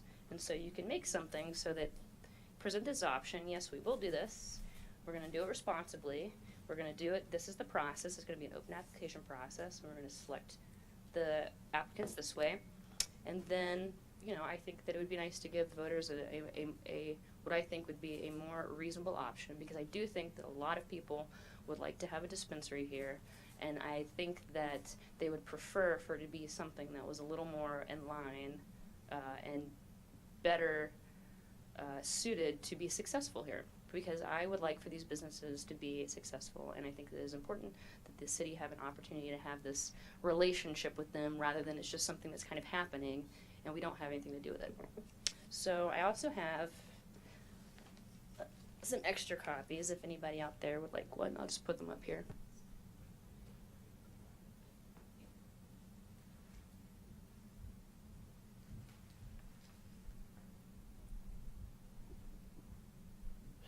And the last thing I'll add is I'm not submitting this today. Jeff hasn't read this because he hasn't been directed to think about this thing at all, the subject matter at all. But it's just more of just an example of something that we could do. And I think that it's something that we could get together by the time we see each other on August 6th.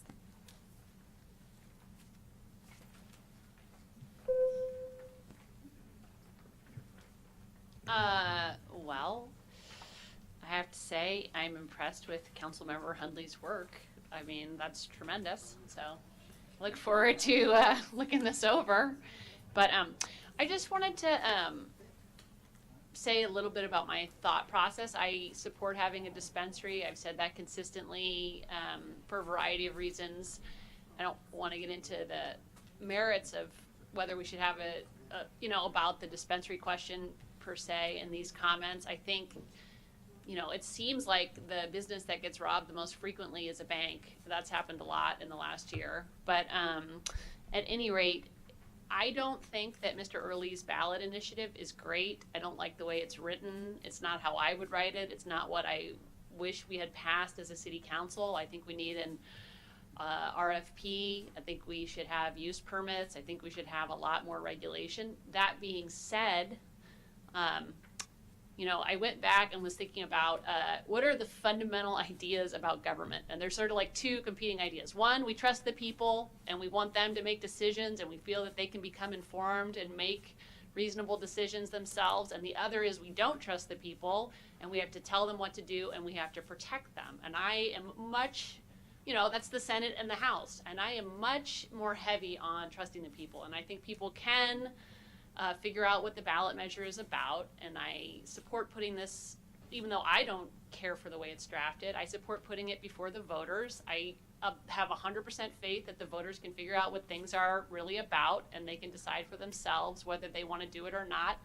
I don't think that my views on how the ordinance is written are superior to any other voter. I am just a regular person that lives in this town, and I want to have my say, just like you should have your say.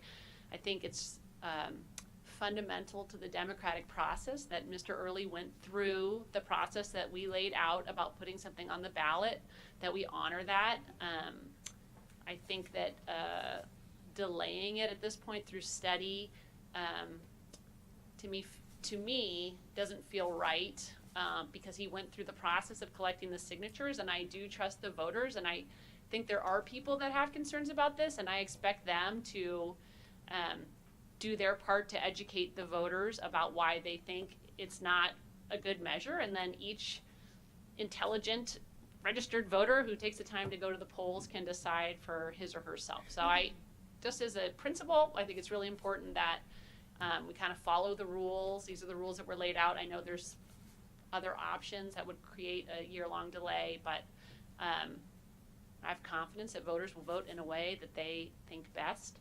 That being said, I do support having a competing measure on the ballot that is something that would be provide a better option, what I think is a better option for the city of Sonoma, which is a limited number of dispensaries, an RFP process so that we can figure out who would be the best fit for the town, some oversight.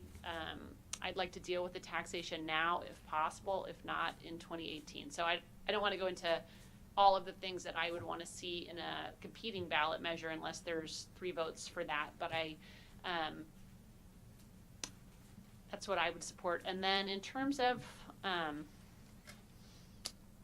study, we did have the consultant. We did have extensive briefing, I think, on the broad issues surrounding dispensaries here. I don't know, and we had 2 town hall meetings so that the public could be informed about what the broad issues were. So I don't know that would be helpful at this point in time.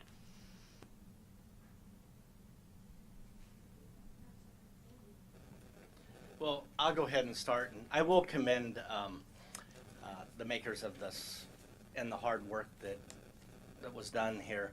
The 3-2 vote to not have the dispensary, as everyone in the room knows, I was one of those 3. And at that point, I was talking about how the city of Sonoma is such a small area, the jewel of Sonoma County as far as I'm concerned. And this cannabis issue is moving very quickly. And it's because of our being so small, it's good to step back and see what happens as long as the cannabis goes. Now we have this. My vote tonight will be to take a look at the study, which would be bringing this to a later election, not this November. And my main reason for that is, back when we voted before, is I want to take a strong look at it and make sure that we make the right decisions. Because if we make the wrong decisions on the way through, it could take the jewel of Sonoma County, which would be Sonoma.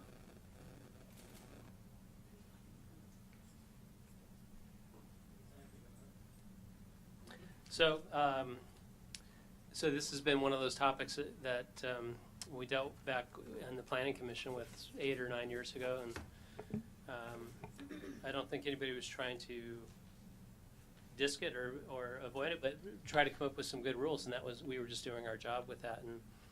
And being in the farming industry, I always talked about growing good crops, and if we're going to have it here, it should be organic, et cetera, but done really well without chemicals or unnecessary chemicals, et cetera. But when I look at and I read and I see and I watch what's going on around, I'll get into code enforcement later, as we had a little issue on 5th Street East, and we had a code enforcement, and then we had an illegally sized structure that probably had 70 or 80 plants in it, and the person who I don't know the person who was running it, but they're no longer there, but the greenhouse is still there and so on, and it's clearly not a legal structure. I think it's 3 or 4 feet away from the house and that sort of thing. But you know, people have been growing here forever. Some of the speakers came up and talked about terroir, et cetera, and Humboldt and so on. It being in the farming business up in Humboldt in the past, in the dairy industry, I know that'll be a hard place to replace for people who are looking for certain qualities in their cannabis. I just don't see where these fields and greenhouses and so on are going to be in our 2.2 square miles. I just don't, I can't think of the lots that are available that aren't next to somebody's home or next to a school or next to I don't see any commercial properties that would support that sort of use. With the project coming to Arnold Drive, eventually the project on 8th Street, the Kenwood project, and there'll probably be something in the Springs. I don't see an issue, the proximity. Just this delivery this came out in this week's Business Journal. I thought that was an interesting avenue. I'm pretty sure you'll see it on Amazon before too long. And as you see, there's Amazon trucks delivering here 7 days a week of lots of products that you can easily buy in Sonoma, but it's a more efficient way and a more private way of purchasing product, and that. So I just don't see the business model working out in the state of California. The promises of all this massive wealth haven't shown up yet. We had a cannabis town hall. We talked about the millions of dollars coming in from cannabis in Sonoma County, and the amount of money that was spent, even though it may be indirectly, about the robberies and the homicides we've had in Sonoma County related to cannabis, not necessarily to dispensaries, but to the industry in general. And that cost being somewhere, I think it was in the range of $1.8 million per case. But our total revenues have just been in the low millions for Sonoma County. So I don't buy the business model. I don't know that it's going to pan out because it's ever changing, and I think a couple council members commented the bigger people are going to take over, and I'm pretty confident that they will. I think I said at the last meeting, I believe it was one of the major tobacco companies is invested tens and millions. I mean, there might be hundreds of millions of dollars into the industry already, because they see the opportunity down the road. I think, to borrow David's words, I think Sonoma is a jewel, and I think that the accessibility is here already. It's around us, and you know, I would push it to the study. I know we've spent a lot of money on that, but I think it's changing so fast that I don't think the rules have even. I don't think they have an idea of where it's going now. I just don't think that it's panning out the way everybody says we're going to get money. And to answer you, Aaron, not all of us are running for city council again, so I'm not doing this for an office in any way, shape, or form. I just don't. I think it's to really push this to the next level. I think we giving the opportunity for distribution, for delivery here. I would love to see a mechanism where we can get, like they are doing with Amazon, where you can get a little cash for your, or a little tax money for your using your city limits and buying product here. I think we should find a way to collect that tax some way, somehow. And I would be moving in that direction. And I think the council was open to allowing that delivery and to take care of those issues that we talked about. And then the majority of the council authorized 3 plants.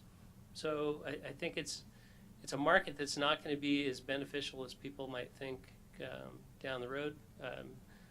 I go back to code enforcement. We're not really enforcing anything these days.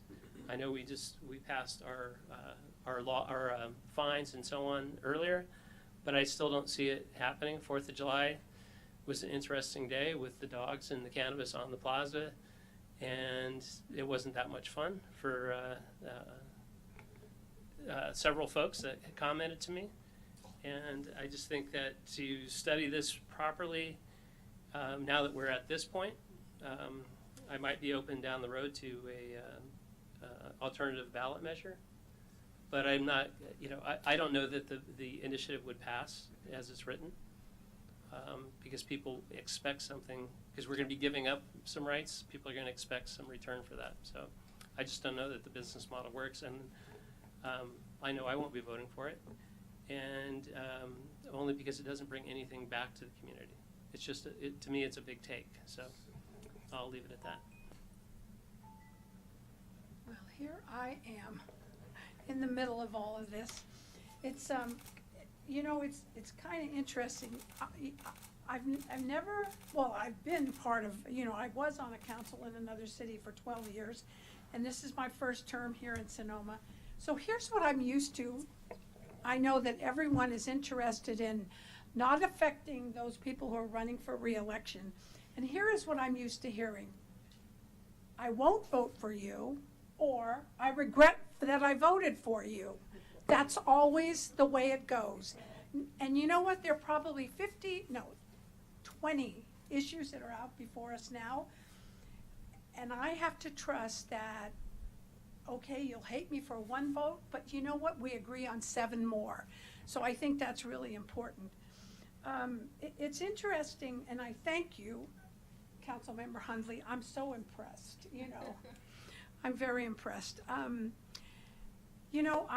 just, I don't know. I didn't like a couple of things in the ballot measure. The other thing, everybody assumes now 64% of people voted for this in the city of Sonoma.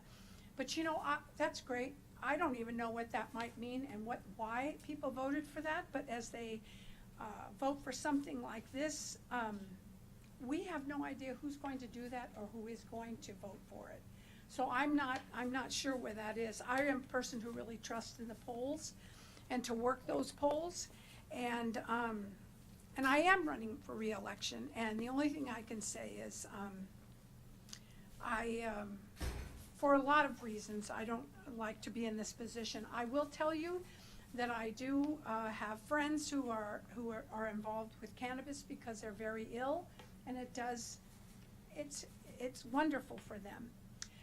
Possibly someday, I hope, I mean, I'm already in my family, I've lived beyond my years, because we all die young. I don't know why, maybe it's because I live here in Sonoma. You know, I have to say, you know, it's very hard for me to sit here because I know I'm the tiebreaker. And it's kind of interesting. In fact, I told Kathy Capriola, okay, I'm not going to be there. If you have a meeting, you know what's going to happen. You know, I said, so you're going to have a second meeting. I don't want to threaten you, but I find myself in this position a lot. You know, I think I will join Council Members Edward and Cook with respect to a study. I think for me that makes a lot of sense. And I have to actually say that I feel comfortable at some time in the future we may be supporting one dispensary here in Sonoma. I'm worried about this one here. So I really appreciate the hard work you've done, and you may end up being the author of that in a year or two. So that's what I'm sharing with everyone.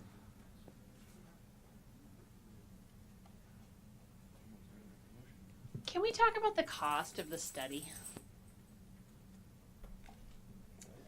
So it depends on the range of what council wants studied, but it could be anywhere from, you know, 10 to 15,000, could be 25,000. So it could be in that range. Again, it depends on the kind of the scope of what you all want looked at to be determined. So.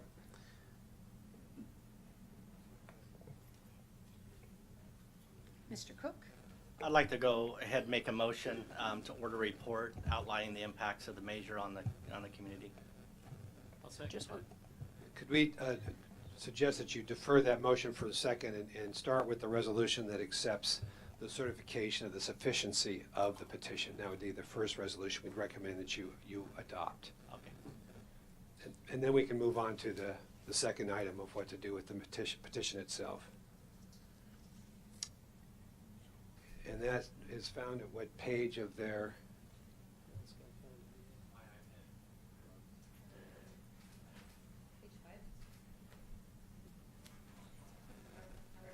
I'd like to go ahead and make a motion to approve the resolution of the City Council of the City of Sonoma accepting the certification of the city clerk as to the sufficiency of the initiative petition entitled. I'll second that. Councilmember Henley? Aye. Vice Mayor Harrington?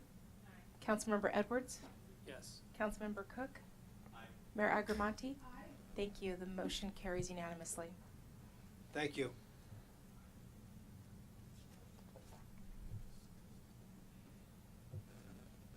I'd like to go ahead and make a motion that we order a report outlining the impacts of the measure on the community. Second? Councilmember Henley? No. Vice Mayor Harrington? No, a quick comment. Before we spend $25,000 on a study, I would rather buy every single child that cannot afford school supplies, those school supplies, for as long as it takes to run through $25,000 before I would spend a penny on a further study. Here, here. We should have done that with the 14 grand we spent on the sign outside here. Thank you. Here, here. Councilmember Edwards? Yes. Councilmember Cook? Aye. Mayor Agramonte? Aye. Thank you. The motion carries 3-2. Now, it would be helpful if the majority who voted for that could tell us exactly what you'd like to have us study. We could go through all the items that are listed in the staff report. There are 7 specific items. If that's, we could use our discretion to try to track down what's most relevant. But it would be helpful maybe if you had some specific questions that you'd like to see analyzed, that would give us some direction. Well, the Page number 2. one for me is revenue benefit to the city of Sonoma. So it's fiscal impact would be something we'll look at? Fiscal impact, code enforcement requirements, costs related to law enforcement, and added costs that we don't have budgeted at this time.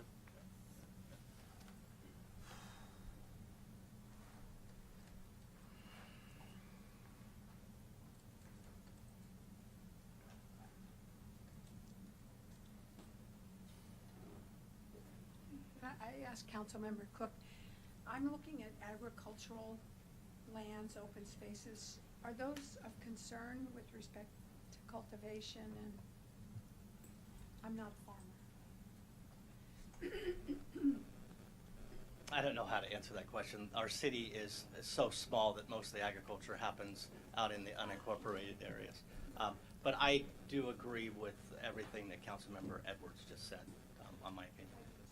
And perhaps also traffic impacts, for example, parking issues, land use issues, availability of land for all of these various businesses. How many would likely be allowed, practically speaking, and where would they be located? Yeah, Those kind definitely. of things you'd like to see analyzed? Yeah, the inventory of where those kinds of operations could happen potentially. The traffic impacts that Councilmember Hunley brought up, which is a big concern. I've been over, Kathy and I toured that facility over in Cotati, and it's a pretty busy place, especially on a Friday afternoon when people are heading to the beach. So I think it's something that we should definitely look at, and what kind of commercial operations are big enough for that. We're talking about parking issues on the plaza and so on. I think it's something that you know, a traffic study comes up in every single project that we have in this town. And this is different because it's not a traffic where you come and stay in a hotel. It's in for 5-10 minutes and out. So it's like like the Pete's Coffee problem we have on Broadway. We have to think about it in those terms. Do you have enough information?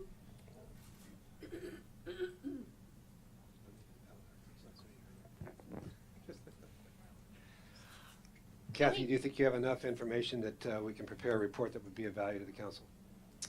I think so, and just to confirm, there's a 30-day return on that report, correct? There is, yes. Can we cap the price of the report?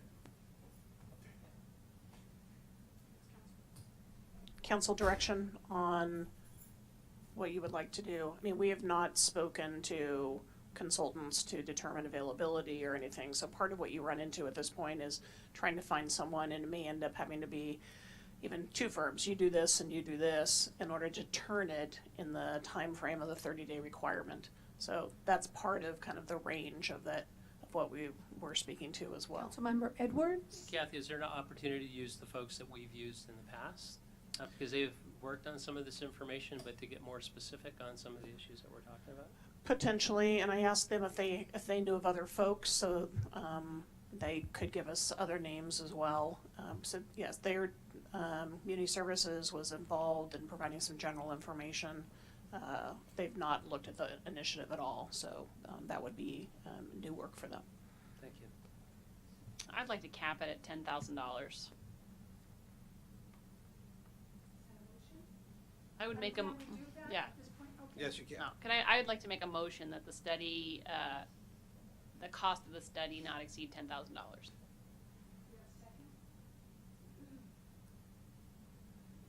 Well, I'm torn about this because the thought of, I just know we spent so much on our last cannabis consultants, but I feel like if they are going to do this study, it would be nice if it was sort of not a exercising futility because they ran out of money. So I don't know.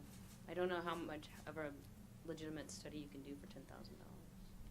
But I think we'd probably lose this motion anyway. I will say second.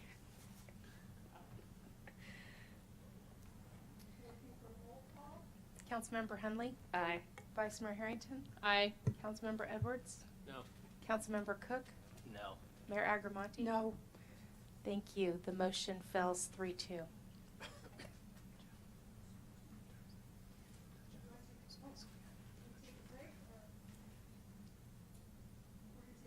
We're going to take a break now? Is Is this item is concluded then? feels concluded to me. All right, thank you.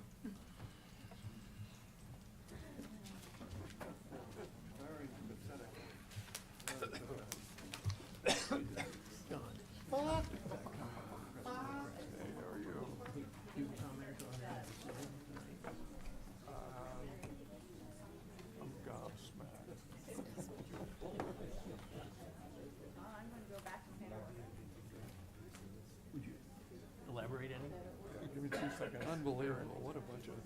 Sir. We better talk tomorrow. Yeah. So this means. Apparently not. I wonder if it's mandated to go on the 2020 ballot. Oh, sorry. To interview this man on the bill line here. Do you want to say any more about it? I mean, No, I'm just, I'm really, really surprised that, because doing this report, could easily happen between now and November 6th. And getting this report serves absolutely no purpose other than to delay tactic to prevent us from getting what the voters want and express on. I mean, by signing your measure. There's no threat. Yeah, so what we have here is we have a situation where the city council is choosing to have this report done prior to. Yeah, that was sort of moving on to the ballot, but it serves no purpose because it has open cannabis store. Except it would be a later. Exactly, so that's the only purpose, is to delay. Yeah, that was what the voters want. I didn't follow that. So there's no other explanation whatsoever.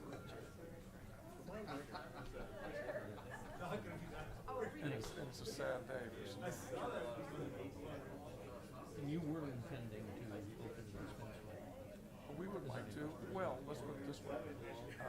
What's true is that there's so many regulations that are sort of clouded right now, changing, that one has to wonder if there's any profit in a dispensary. How are you, sir?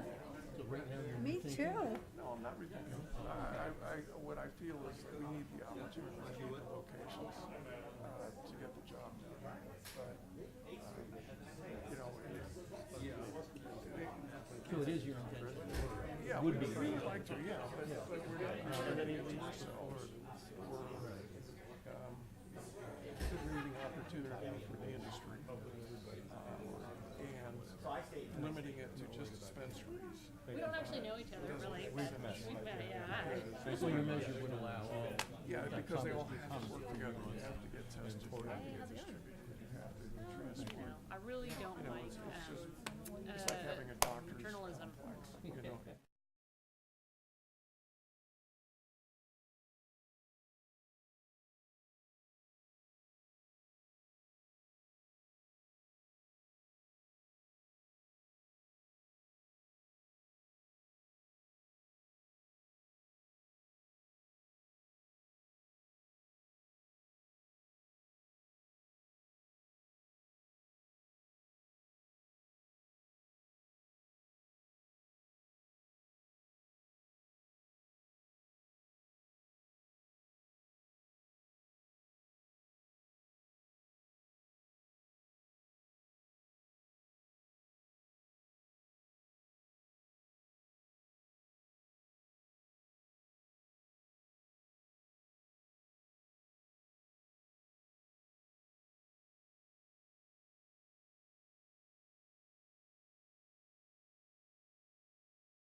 6.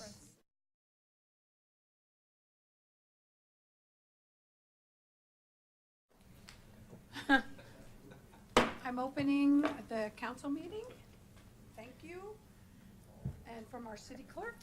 Madam Mayor and Council, we're moving to item 6.3, discussion, direction, and possible action on a revenue measure to increase transient occupancy tax for the city of Sonoma. And there are several options here that I don't know that I need to read all of them.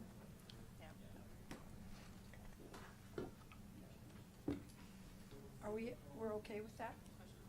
Yes? Oh, you don't have any? Okay. Yes. Okay, may I do the brief staff report then, Mayor Agramonte?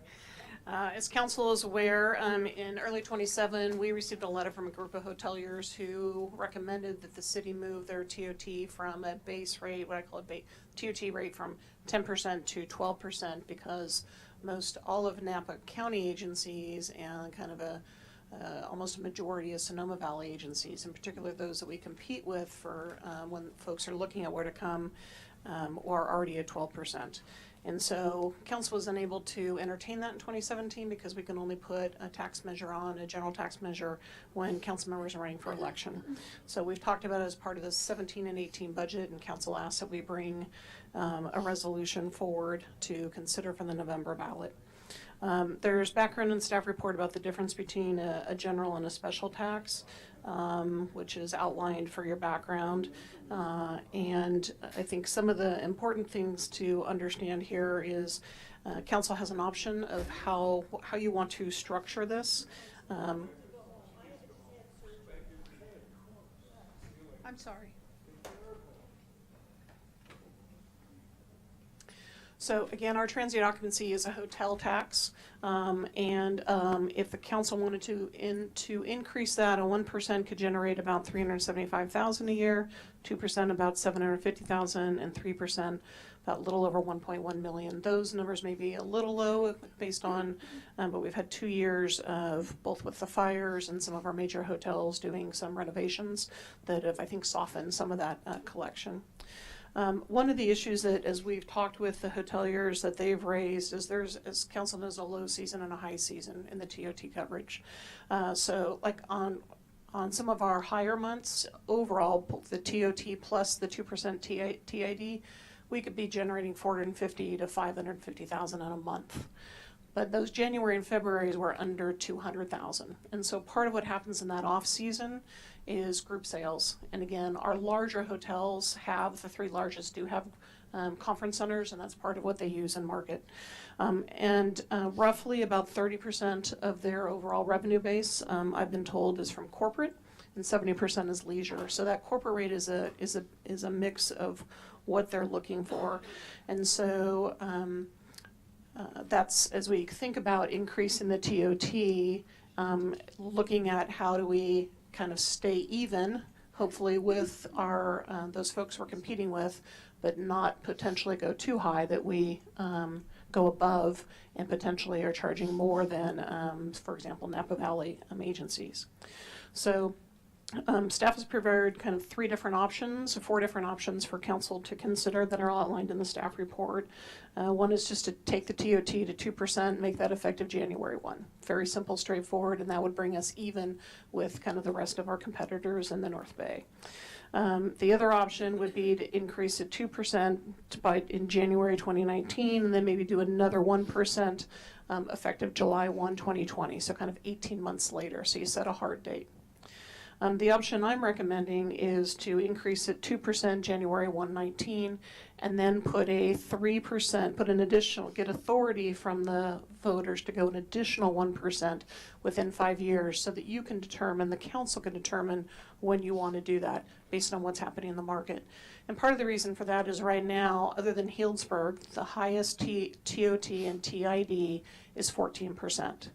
All the Napa Valley cities in the county are going to be putting on a special ballot measure this November to increase 1%, and that 1% to go for affordable and workforce housing. So if those would pass, then those agencies would be at 15%, Healdsburg would be at 16%, And so then the council might want to move forward and increase the additional 1 as well. But council would have that flexibility because maybe it doesn't pass, or maybe it passes in one agency and not all. So this was a way to give council some discretion.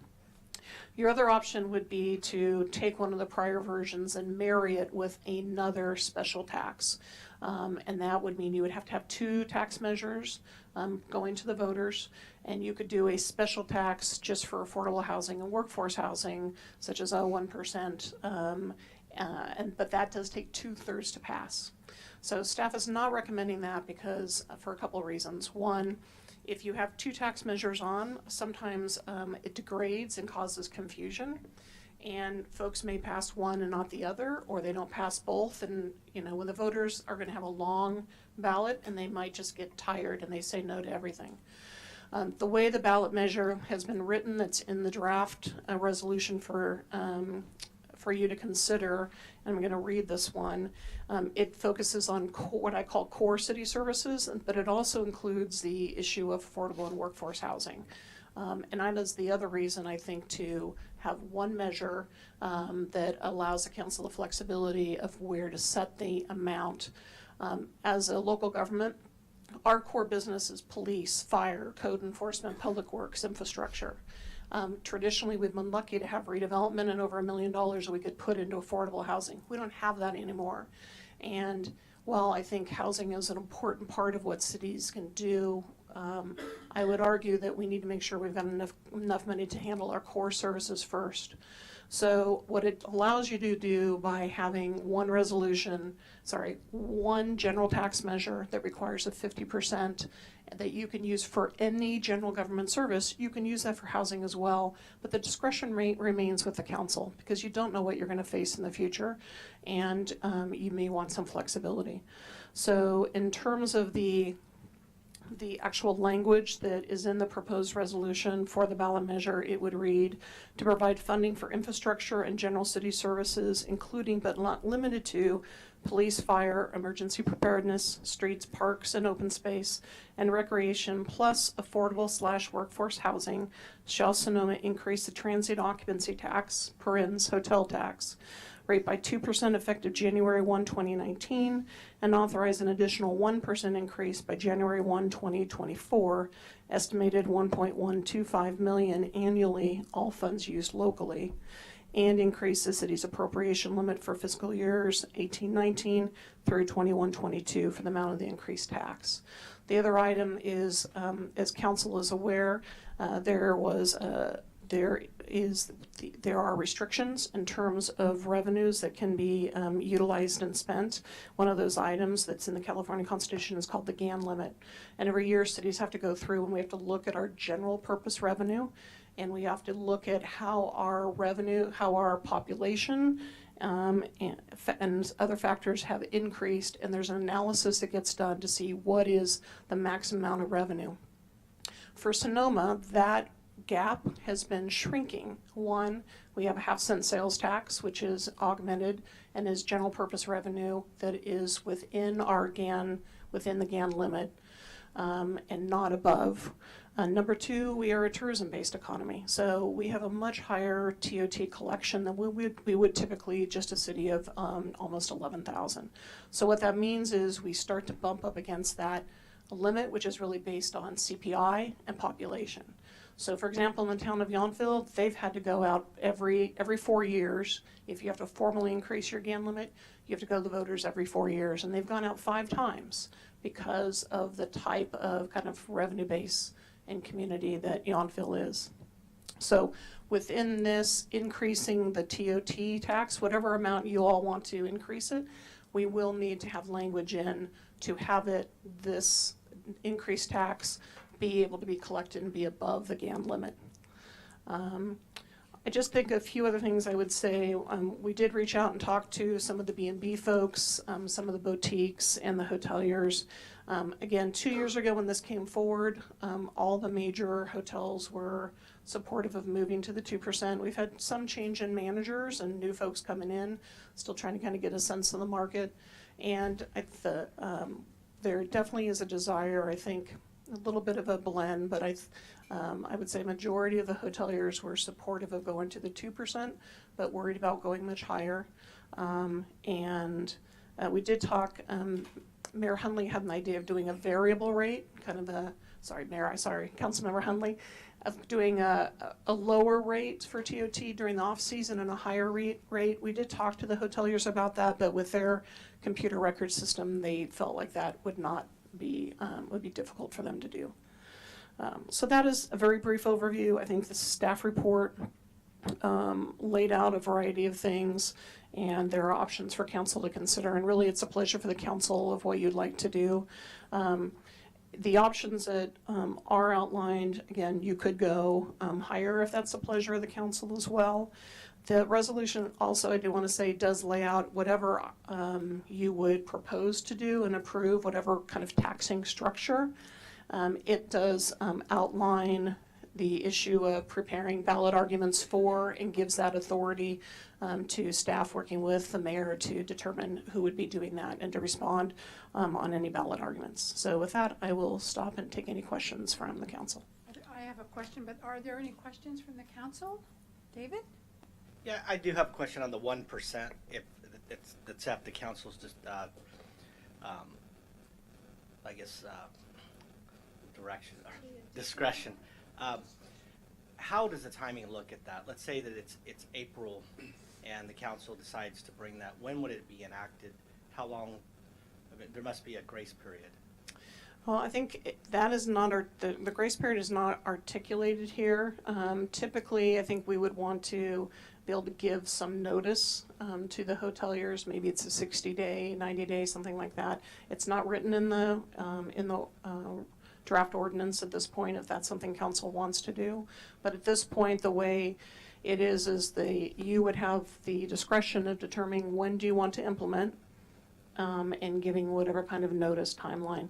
So we would definitely want to give probably at least 60 days, if not 90 days, for the hoteliers so that they would have a heads up and be able to, and maybe even a little longer. They might have booked some. I think the one thing about not having a date certain, the downside, is if they've booked some group rates based on an assumption, they don't have clarity if the council then makes a change. Thank you. I have a question.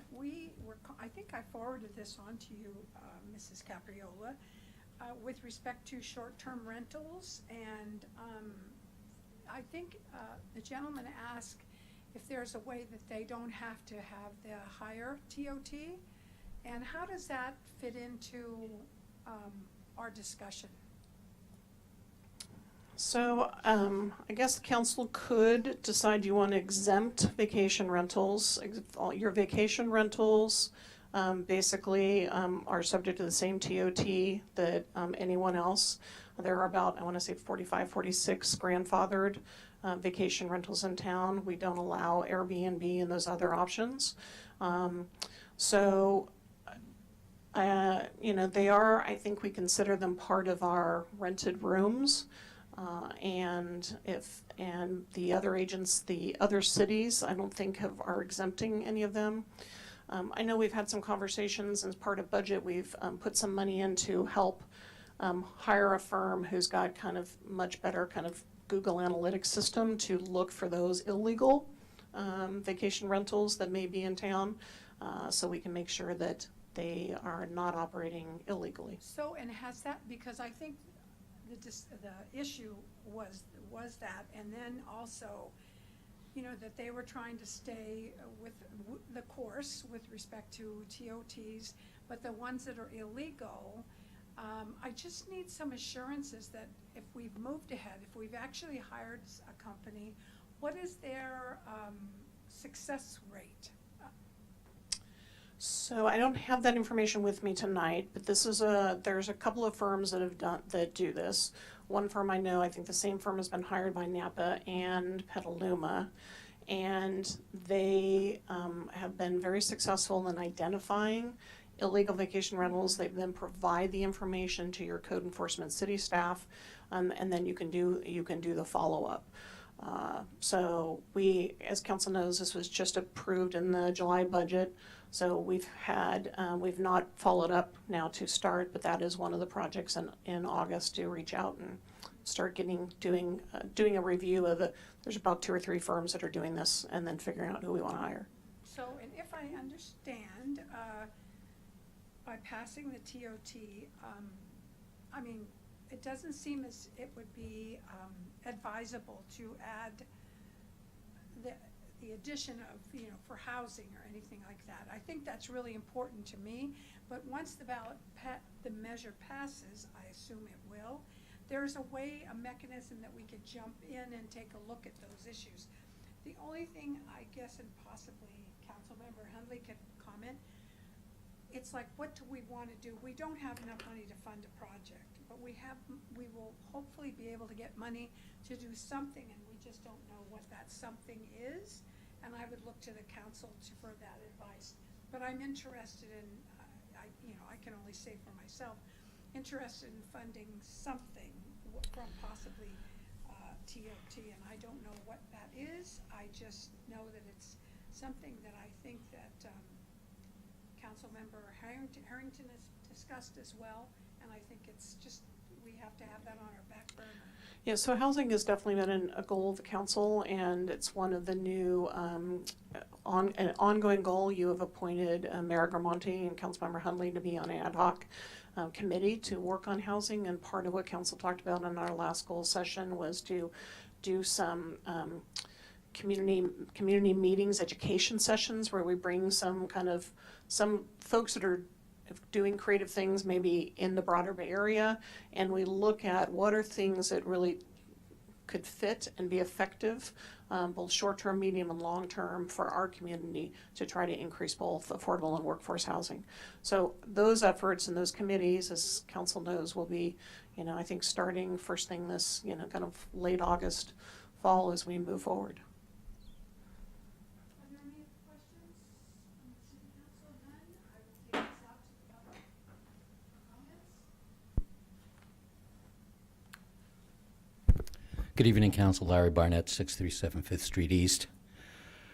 I am honestly confused by this council. I've heard you refer, at least a couple of you, to this city as a jewel, the jewel of Sonoma County. Now, what is it about a jewel? A jewel is expensive. A jewel gets top dollar. Is Healdsburg the jewel of Sonoma County?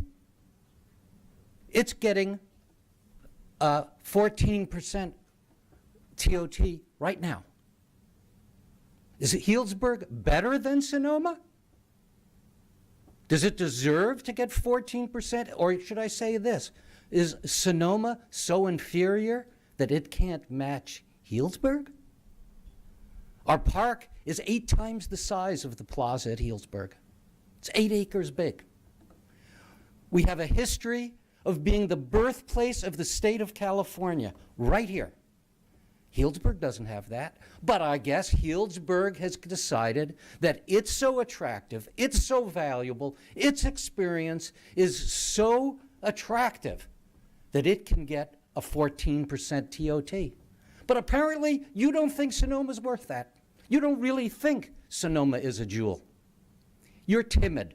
You're being too timid. Now let's talk about the real dollars. On a $200 room, what's 10% TOT? 20 bucks. 20 bucks. If it goes up 2%, it's 22. 22 bucks. If it goes up 4%, oh my God, it's going to break the bank and be 24 bucks. Now, do you honestly think that $4 is going to make a difference to anybody who comes here? I was in the B&B business for 13 years in Sonoma. I never had anybody make an issue of the TOT. It could have been 14% 13 years ago, and no one would have made an issue of the TOT. It's chump change. You are currently letting the hotels charge 2% that could have been TOT, and they're using that for their promotional purposes. They don't have to spend their money for promotional purposes unless they want to. They have almost $1 million a year between that and the Visitors Bureau budget to spend on promotion. And you're going to worry about chump change? Chump change that could actually add up, and if you did 14%, would bring you $1.5 million a year in TOT? Really, I don't understand you. You are so confusing. You're so tight about money on one side, and you just give it away on the other. I just don't get it. Thank you, Mr. Barnett.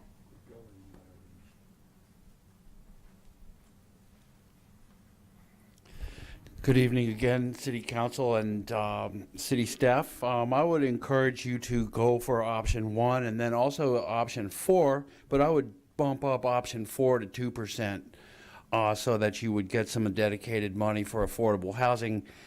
Affordable housing is the most serious issue in the Bay Area by far, hands down.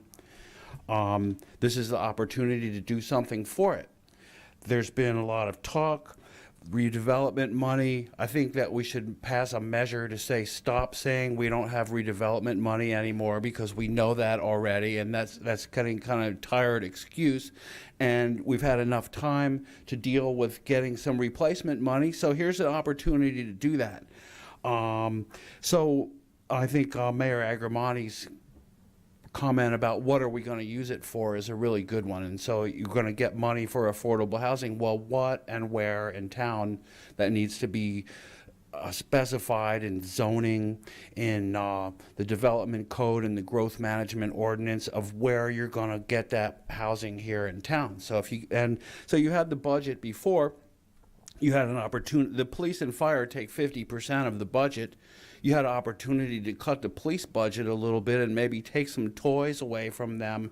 So everyone's suffering, but the police and fire just keeps going up and up. So I think they need to suffer a little bit. So if you get a TOT, don't give any of that money to police and fire, because they've already got 50% of the budget. Take that money and get it to affordable housing and figure out where you're going to do it and how you're going to do it. And that's the thing that really needs to happen here. Sonoma is a big cash cow. People are coming in by bus, train, plane, every which way. They're just everywhere. It's amazing how many buses are sticking out in the plaza. And so the thing to do is to capitalize on that and redistribute some of that money to where it needs to go for the diverse population here, for the workforce, for the people who work here like me. I love working here. I think it's great, and I'd love to be able to stay here. And so I think that that's what needs to happen, is to milk the cash cow and milk it for as much as you can get. That's what business is get them when they can't get away and get them good. That's the way business works. So here's your opportunity to do some real business. Get them and get the money and put it where you want it and redistribute it for affordable housing, because that's what really needs to happen here for the sustainability, social equity leg of the triple bottom line. We've already got the economy. We're working on the environment. Let's get the social equity leg done. 2% for affordable housing. Thank you, Mr. Oliver. Chris Petlock, 426 Napa Road, Sonoma. I really concur with a lot of what Fred said there. But one of the things that caught me on the staff report here was that we were bumping into the Gantt limit. I think, this is based on population and AMI. And I just want to read this. This is a report by Fitch for bonds up in Yountville, which was a city quoted by the city of Sonoma is another one that has to exceed the Gantt limit every time it goes to voters. So Yountville serves approximately 3,000 residents in Napa County, about 60 miles north of San Francisco. The town is recognized and attracts outsized share of wealthy visitors drawn to its upscale hotels and restaurants, just like us, but about a third of the population.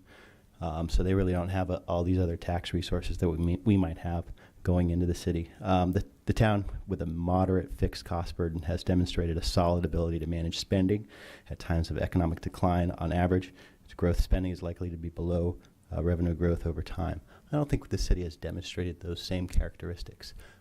I think we really need to get a hold of our spending, before we continue to put this kind of money into the budget. I was here for the last budget negotiation. I didn't see a lot of jostling around. I didn't see any kind of negotiating. And I have little faith that all this extra money will find its way to council's real discretion. Thank you. I was off microphone. Thank you, Mr. Petlock. Logan Harvey, 578 Estamadera Drive.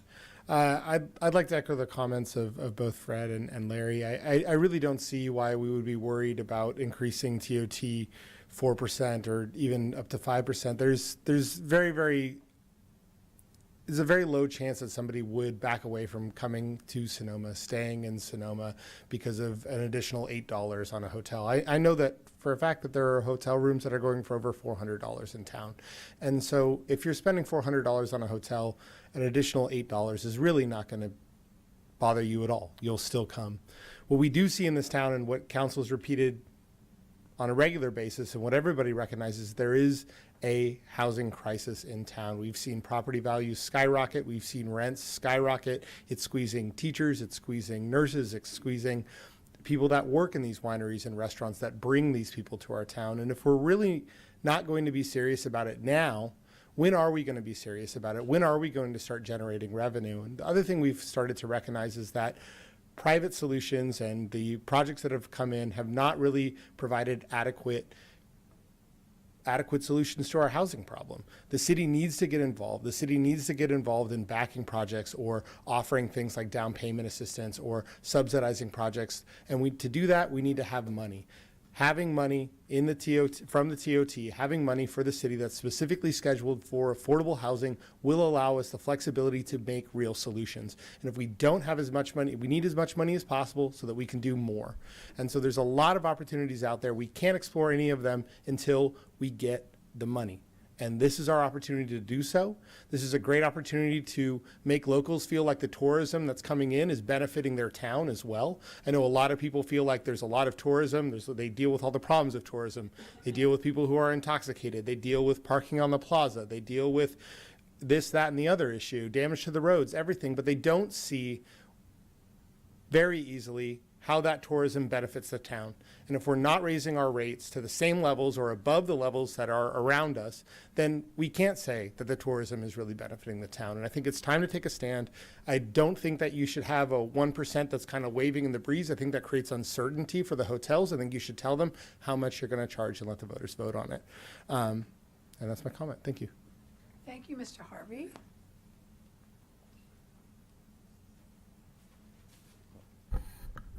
Jack Wagner, West Napa. Like the energy, this public discourse in Sonoma is so awesome. Yeah, I support this. The first time I ran in 2014, I was one of the only people to be supporting this issue.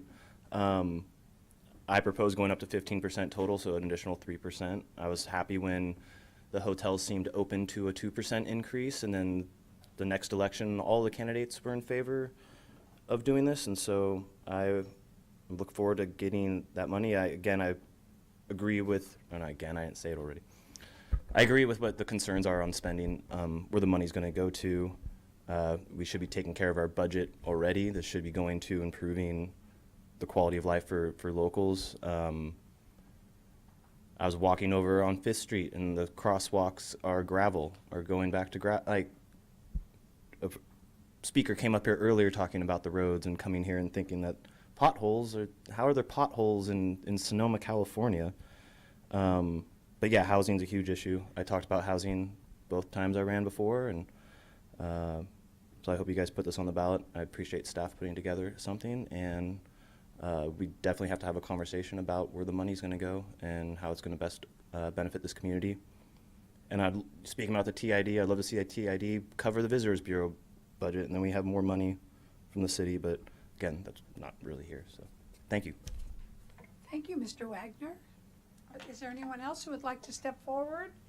Having none? Apologize, Mr. Parks. I didn't plan to say anything tonight, so I don't have any prepared statement. I just want to affirm that the hotels suggested an increase a year and a half ago, and because of the kind of election we had last year, we couldn't do it then, but we are very much in favor of the 2% now. We want to stay competitive. There are people who don't care about the extra percent, but the larger hotels and the meetings that they host are in a very competitive situation. And the 2% puts us pretty much at the same level as everybody in our county and everybody in Napa County, with the exception of Healdsburg, which is the outlier. So we would like to see the 2%. I don't quite understand the extra 1%, but as things move up, we would like to go with it. But in the meantime, I'm not one of the big hotels, but the big hotels are very interested in staying competitive. And we have, as wonderful as we are, there are other neat places around us that people have a choice of where to go. Thank you very much. Thank you, Mr. Parks.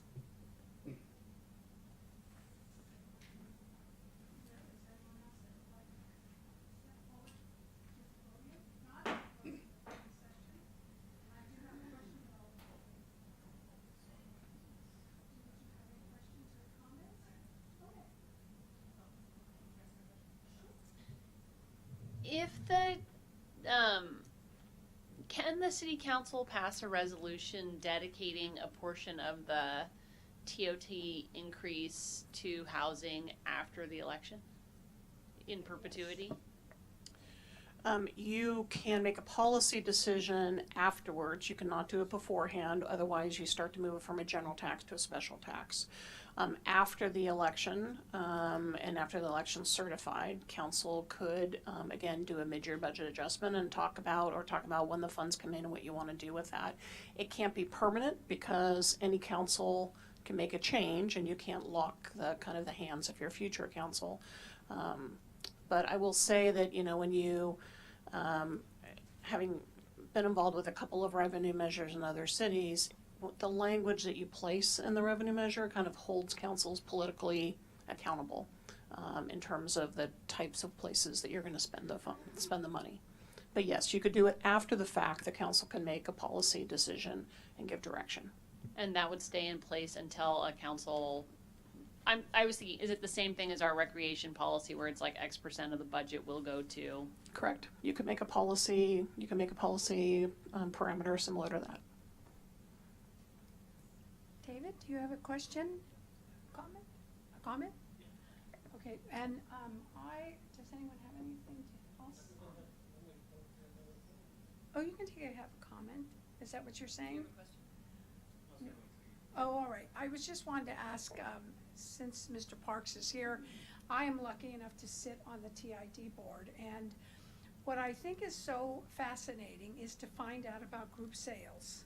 And the issue with respect to group sales is it's a very competitive place to be.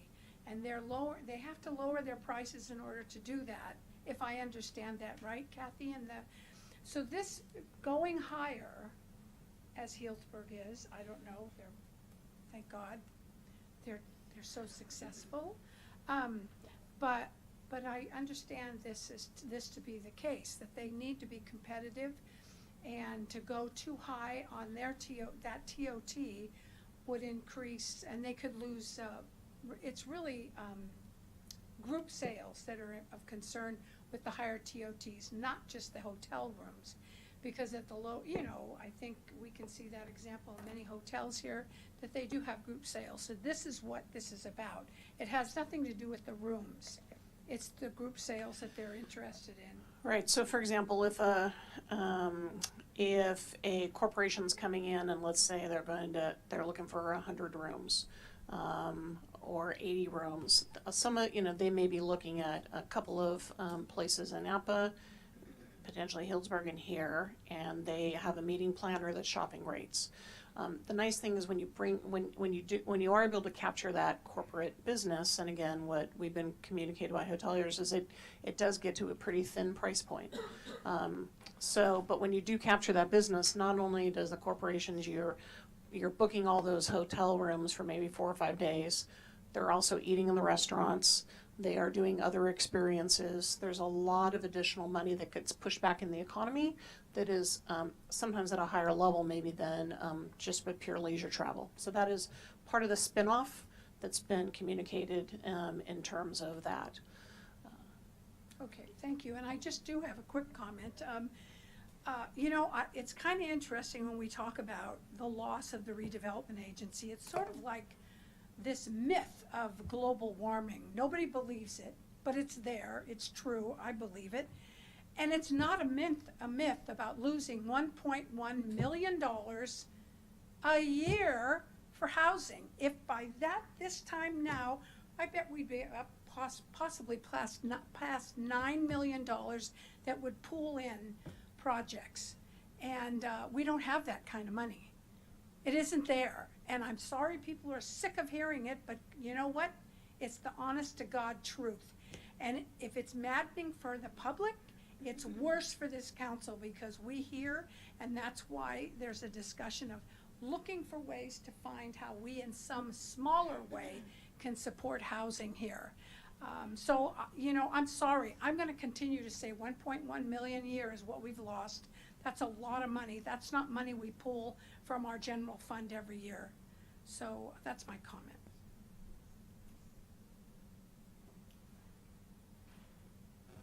Well, I'll go ahead and start. I do agree with past Mayor Barnett. We are a jewel, and one thing that we're doing tonight is we are writing the language of what we're taking to the voters. It's kind of one of these games that if you exceed the limit and the people speak and you don't get it, you don't get it. I do believe that since I've been on the council for the last 6 years, even when I ran, and I appreciate the candidates here and speaking on this issue, TOT was always looked at. We had the Measure J, which was the tax, and then it was the Measure U after it sunsetted and it went through. Then we got in large discussions on the TID. Then we had the renewal of the TID that went 10 years, and that was very debatable, how long, how many years. So we're sitting here, and if you look at the numbers, I do agree with the 2% right off the bat. I will be supporting that. And I also like the 1% increase. The only issue that I have is I would want the hoteliers to have enough time, because this is a competition with Healdsburg, with Napa. I wouldn't want to put one of our businesses in jeopardy and not able them to do long-term planning. So that's where the language there is a little, I guess I just don't understand how we could actually do that tonight. So I would even be proposing that we just go ahead and do a 3%. And then later on, I would like to see money dedicated to housing. I know that a lot of people start doing the 1% and they start doing the math to 350,000, the 700,000, or if it's 1.1 million, and that's a drop in the bucket for housing. But we got to start somewhere. It might be the discussion that I just heard from the mayor, Agramonte, is we're always talking about it. Well, if we put $1 in there, it's going to take $10 million. But any business will tell you that if you keep throwing those dollars in there, they're going to add up to something, and then we would be able to do something with housing.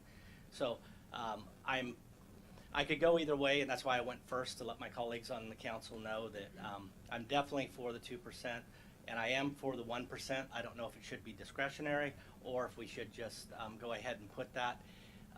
This is a ballot initiative, so we're not the final vote, and that concerns me also.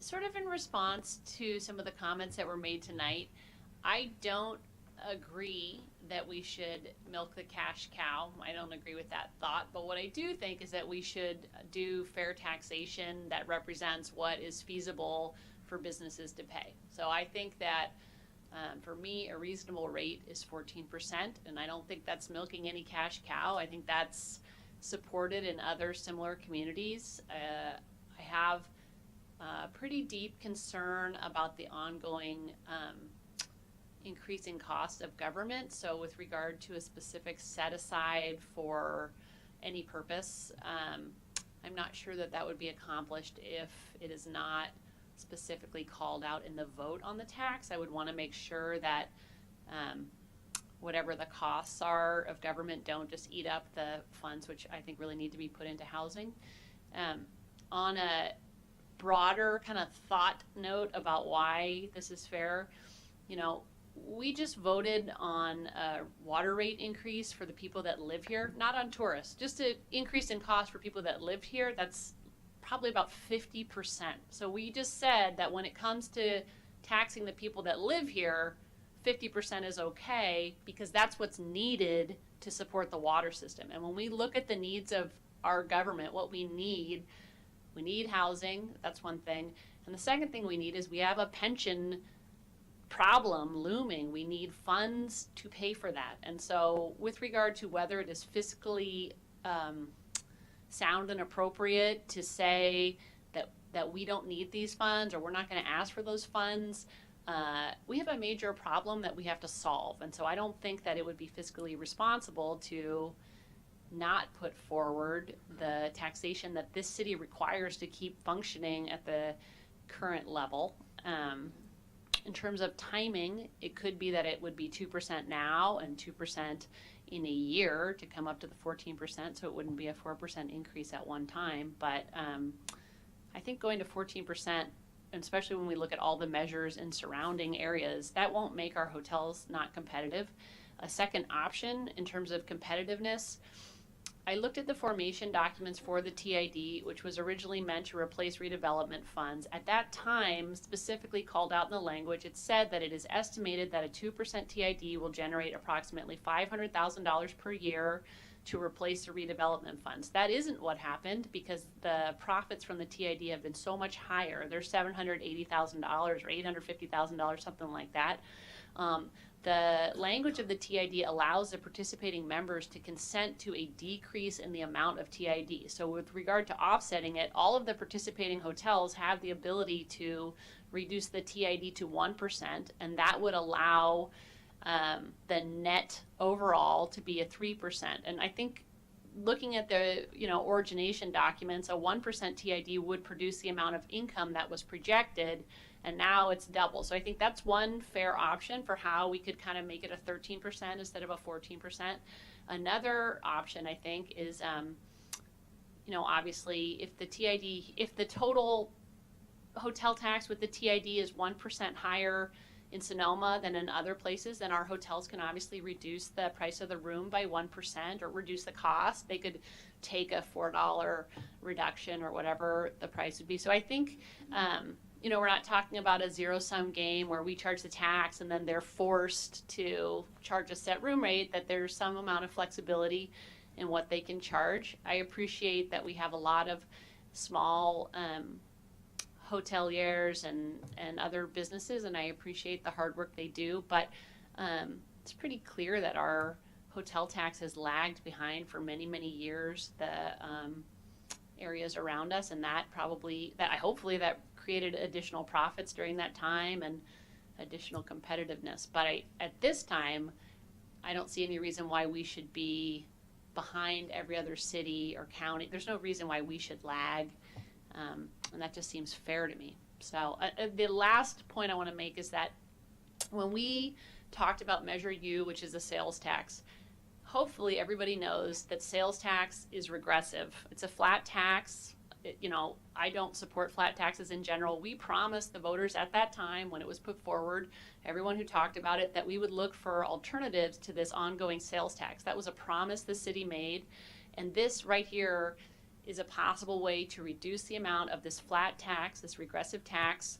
And I think it would be really unfair to the people that live in this town to not uphold that promise by looking for the revenue that are, possible so that we don't have to continue the sales tax.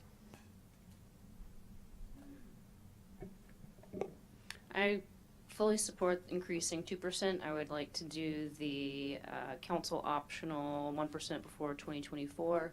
And after this hopefully passes, I would like to have the conversation about how these funds will be spent. Housing will be at the top of my list, but I understand we can't have that conversation right now because I think that it is important that this is a general tax so that we can get this thing passed, and also that in the next 5 years, I think there is going to be a spike with the pensions that will come back down, but I think we need to be able to be flexible to handle that. So you mentioned 2024, I think option 2 is 2020. Did I miss something here? You mentioned that too as well, Kathy. It is, yeah, option number 3. Yeah, option 2 has a hard date, with kind of the additional 1% coming 18 months after the 2%. Gotcha. And then option 3 is kind of the flex piece where it gives council the authority to determine when it goes in and kind of how much notice we do, et cetera. Within the 5 years, correct. So I just want to jump in with I had a couple of conversations on this week with staff. So the Marriott property is a corporate property, and to maybe not to answer your question about how people spend. So when a corporation comes in, a lot of those folks are on expense accounts and so on and so forth. So that opportunity to attract those kinds of groups is very important because their discretionary spending goes way up, which I agree with what Kathy had said. We also have to keep in mind we have, I can't remember the number of hotel rooms in Petaluma that are opening. The old string mill is, I don't know if it's open yet, but there's a lot of rooms that are coming online in Sonoma County. We have the new hotel downtown Napa that's come online with a rooftop bar and et cetera, et cetera. So Napa is really building pretty quickly. There's another resort coming in Carneros, which I think got through the voters and is going to be built at some point. I don't remember the name of it. I don't know if it's an Auberge or not. That's one of the high-end properties. So I'd like to see Sonoma stay as competitive as possible. I don't know that we have the ability to take 1% and say, all right, we're going to make that into affordable housing. That's a lot of rooms at $4 a night to create affordable housing. I mean, I'd be open to a further discussion of another 1% down the road. I completely support the Tourism Improvement District. I don't want to put any shame on them for being successful because they've brought these dollars in. And I'm very happy about that. So I'll support the going to a 14% at this point and listening to the rest of the comments. The total, yeah, the 2%, which comes to 14.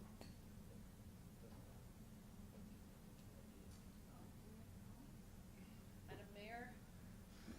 Well, I've heard some amazing things here. I agree with Councilmember Edwards, and I think we're hearing that very common with everyone else. So I think we're ready. I think we've made a decision. It feels like a decision. So what is the pleasure? I'll make a motion that we increase the TOT to 12% with the 1% flexible. That's what you support, right? Yes. And that's what's in the resolution. Oh, and I want to second that, but I did have one comment about the description. I think, I don't know about grammatically if you can change it after today, but when there's listing off the different things, the commas are weird, and I think it's supposed to be parks and recreation, open space, affordable housing, but there's it says parks and open space and recreation. Oh yeah, we can get rid of Affordable all housing. the ends. We're limited to 75 words, so we can get rid of the and Well, after you get parks. to lose a word. So we can. And then I think there needed to be a comma before the word plus.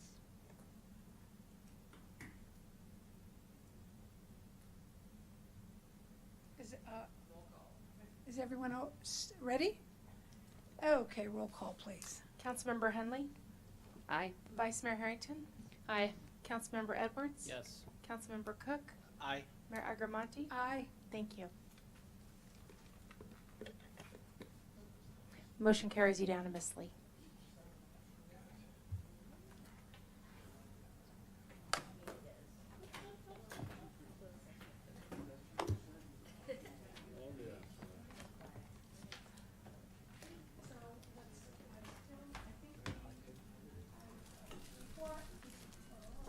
Before I adjourn, I'd like to, okay.